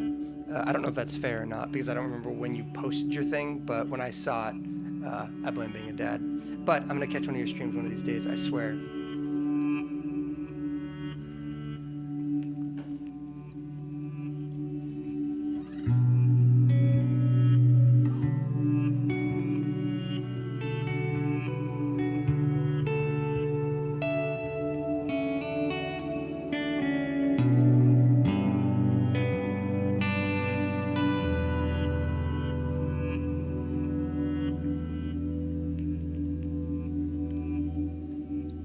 Yes, Oscar, I have dug into MIDI control with the Zoya a little bit. I've done some cool, mostly I use it for interesting CC value control stuff. Volante head panning controls,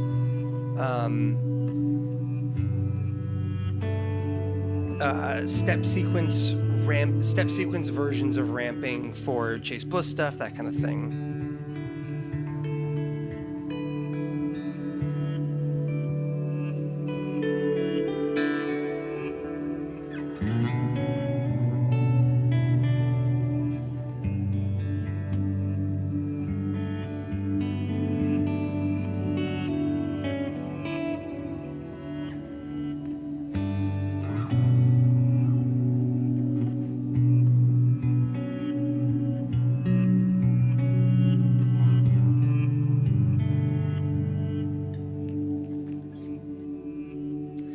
do something really quick.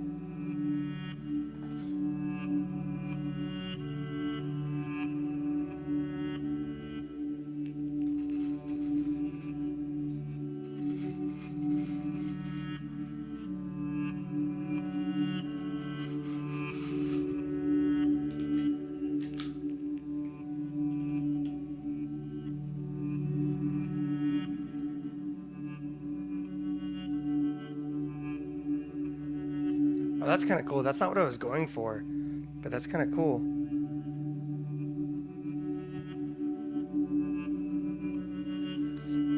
It's just kind of by default ramping the bloopers volume. That's kind of nice.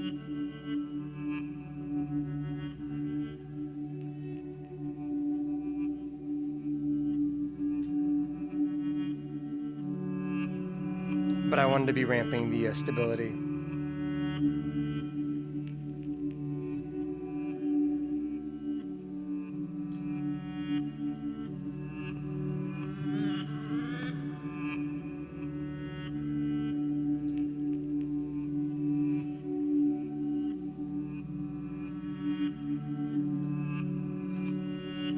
There we go. Very slow ramp of the stability on the blooper. So it'll kind of slowly drift, kind of noisy and out of tune, and then it'll kind of lock back in.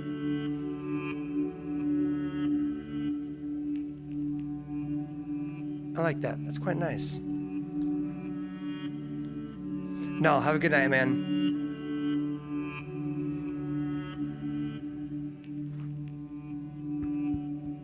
What's clicking now? Is it the microphone? I don't know. The studio's a mess. What's my stance on... Eric wants to know what's my stance on on trem arms on ambient. I'm not laughing at you. I'm laughing at the fact that, like, I think it's pretty public knowledge. If I say public knowledge, like, that means anything for me. But I am... all of my favorite guitars, my Mustang, my Jag, my Jennings. My Jennings has a Bigsby. The Jag's got a traditional Jaguar style floating, and my Mustang has the like Mustang trem system.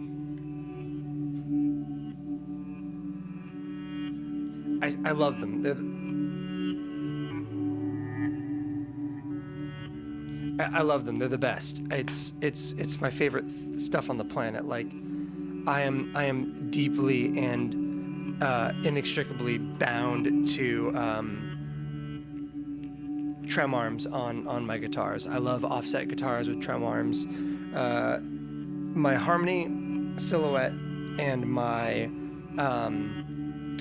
Paul Reed Smith are basically, and I guess my Telly, are the only guitars that I actually would deign to say that I love that don't have a trem system on them. They are, yeah, I love it so much.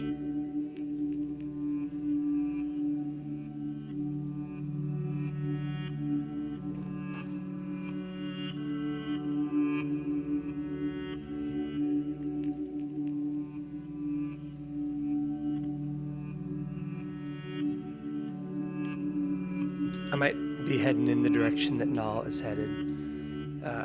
It is almost 1 o'clock here. It might be time for me to get some sleep.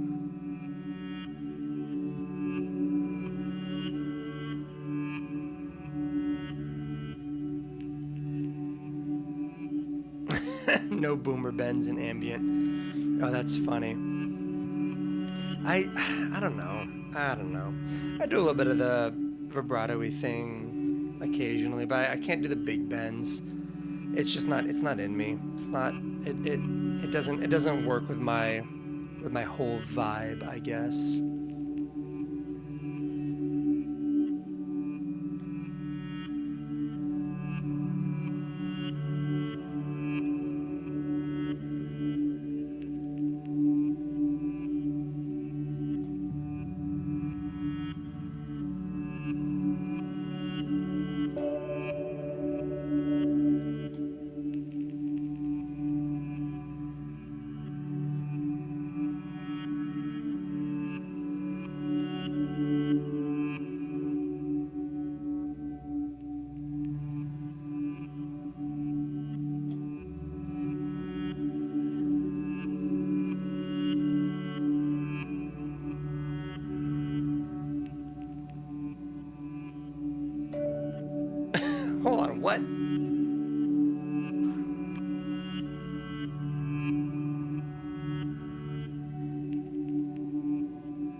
Zoo, hold on.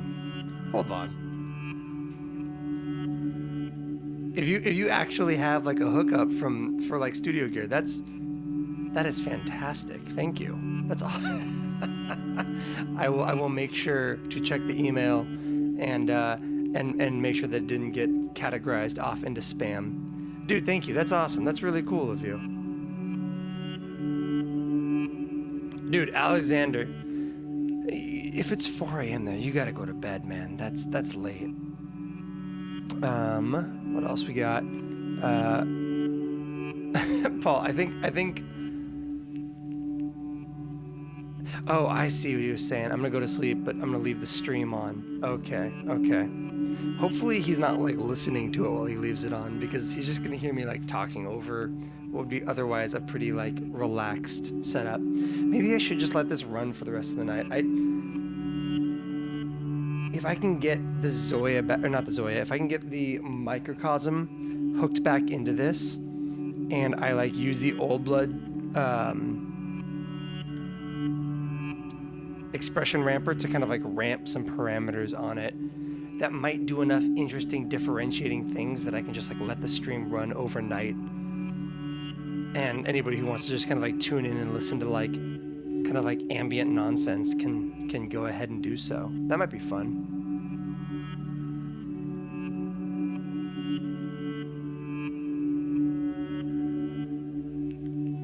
I can get into that.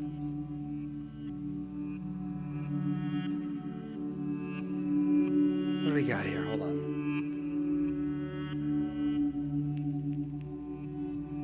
That seems like a lot of work. I don't think that's a good idea. I was already having trouble with the microcosm and power. I would be really bummed out if I like let the stream run overnight, only to find out that like 20 minutes after I left,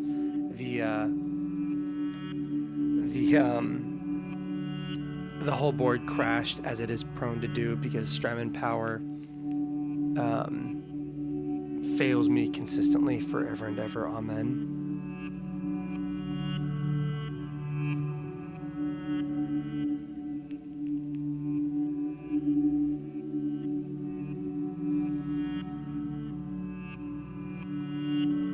Maybe we can give it a shot. I apologize in advance. I'm gonna mute the guitar channel really quick, so you guys shouldn't be hearing guitar anymore. Yep, there we go. Guitar's gone. I apologize. We're really like killing the vibe of the stream right now, but it's in service of something, I promise.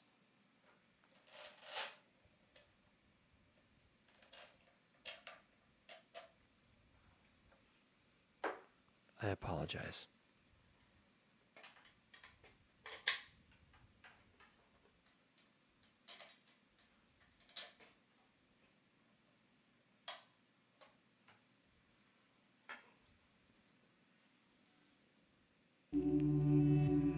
Hey, we're back. Look at that.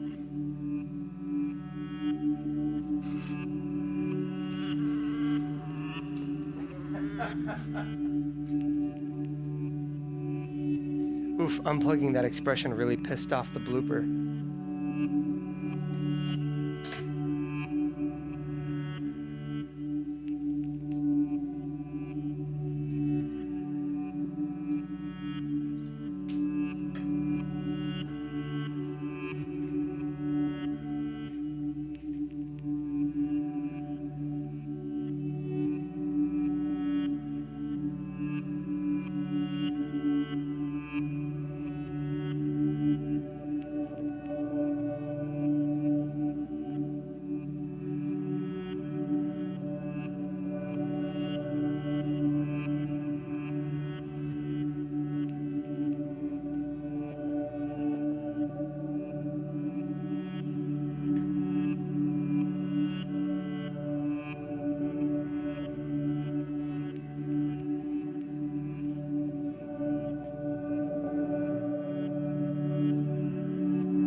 No, I'm ramping the activity on the microcosm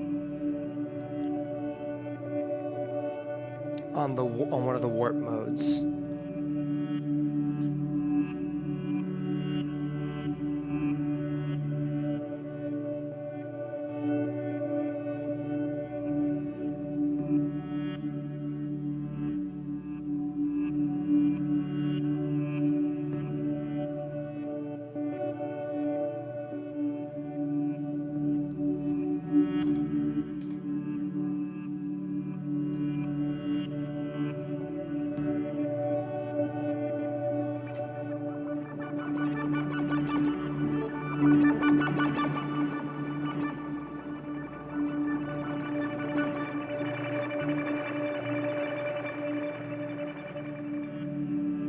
Interesting.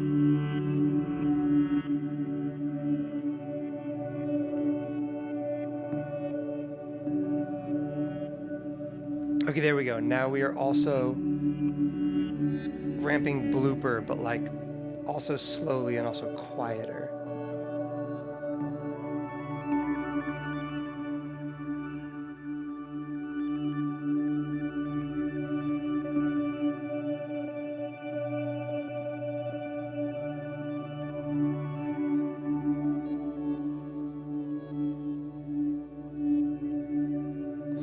Alex, I don't have to teach lessons on the microcosm. I literally just made a 2-hour video on this freaking pedal. Like, free lessons. There you go. I earnestly don't think I could teach you anything about the microcosm that wasn't already in my like 2-hour video.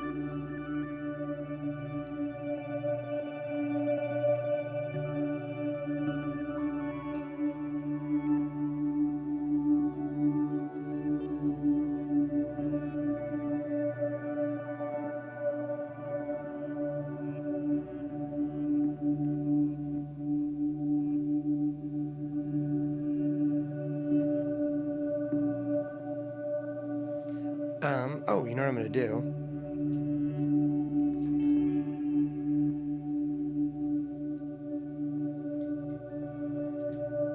We're gonna create a really, really long empty loop on the blooper, and then we're gonna fill it in with something a little bit more interesting than the thing we had in the blooper, which was like a short little like 3-second loop.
just need to get the volume of this loop up a little bit.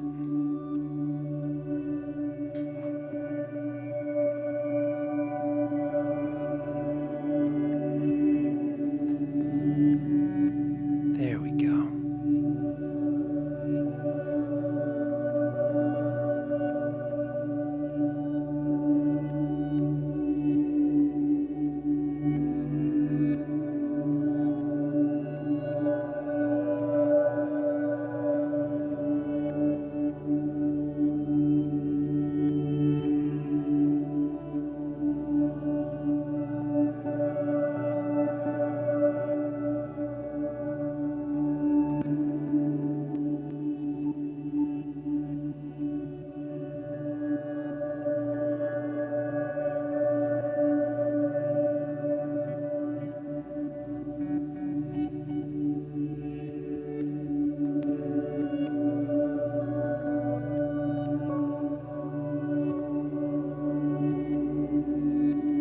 You know what? I think we're just gonna leave this on.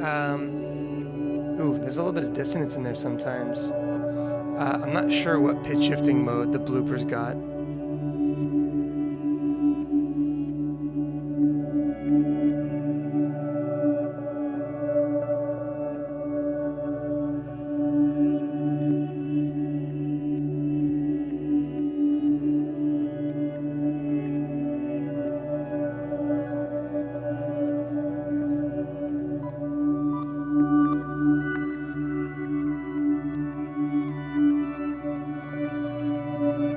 There we go. Cut out some mid-range. Try to like clean it up a little bit.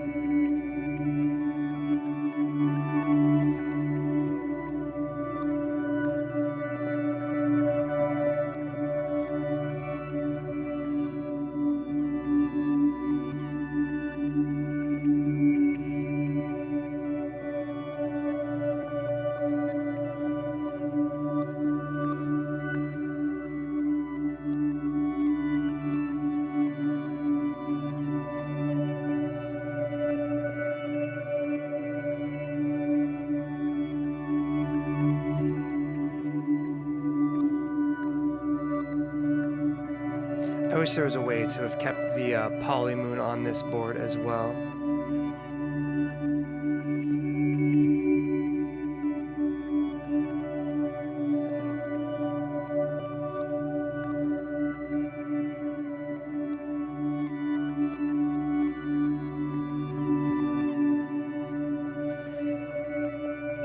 Okay, I think I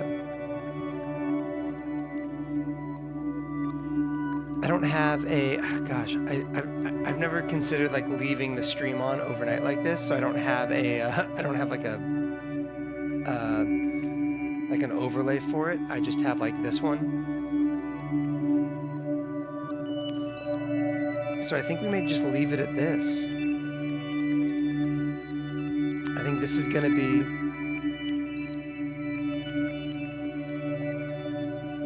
pull blooper down a little bit.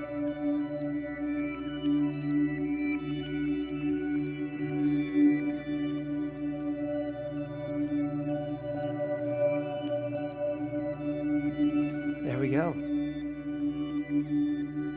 Go back to main really quick. Yeah, so this is gonna be where I go to bed. I was gonna say where we end things, but I'm actually gonna let this kind of like roll overnight. We'll see if it's still working in the morning. It wouldn't surprise me if I came back and the whole rig had just like collapsed in on itself like a dying star. But yeah, thank you guys for joining. We streamed, I don't know how long. I got your email. I just saw it.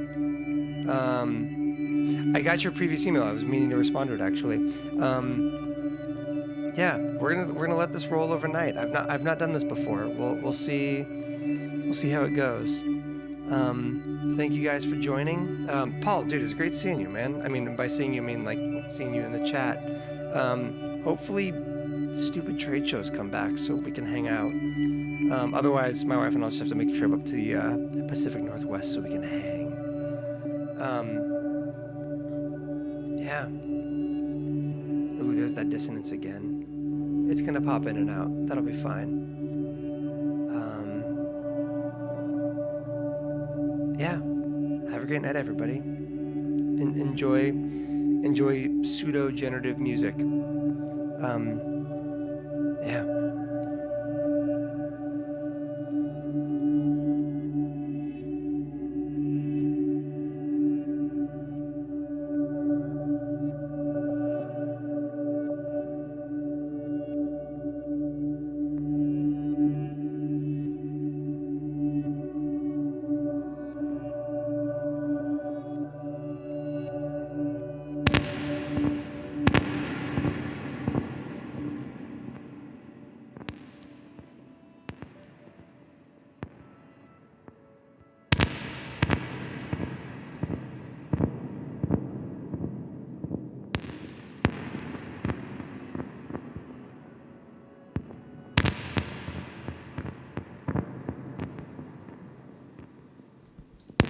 How is it not surprising that it died that immediately? God damn it.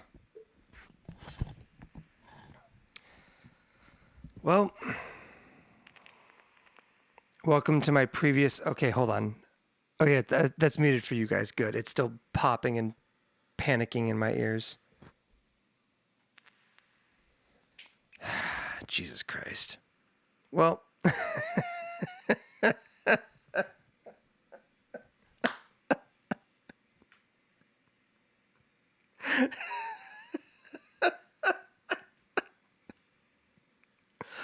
Oh my God.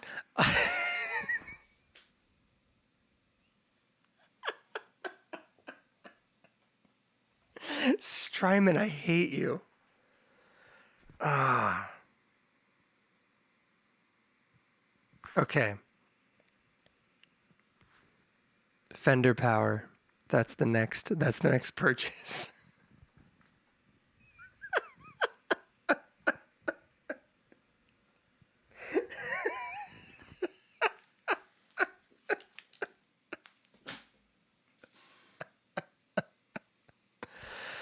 Oh my God.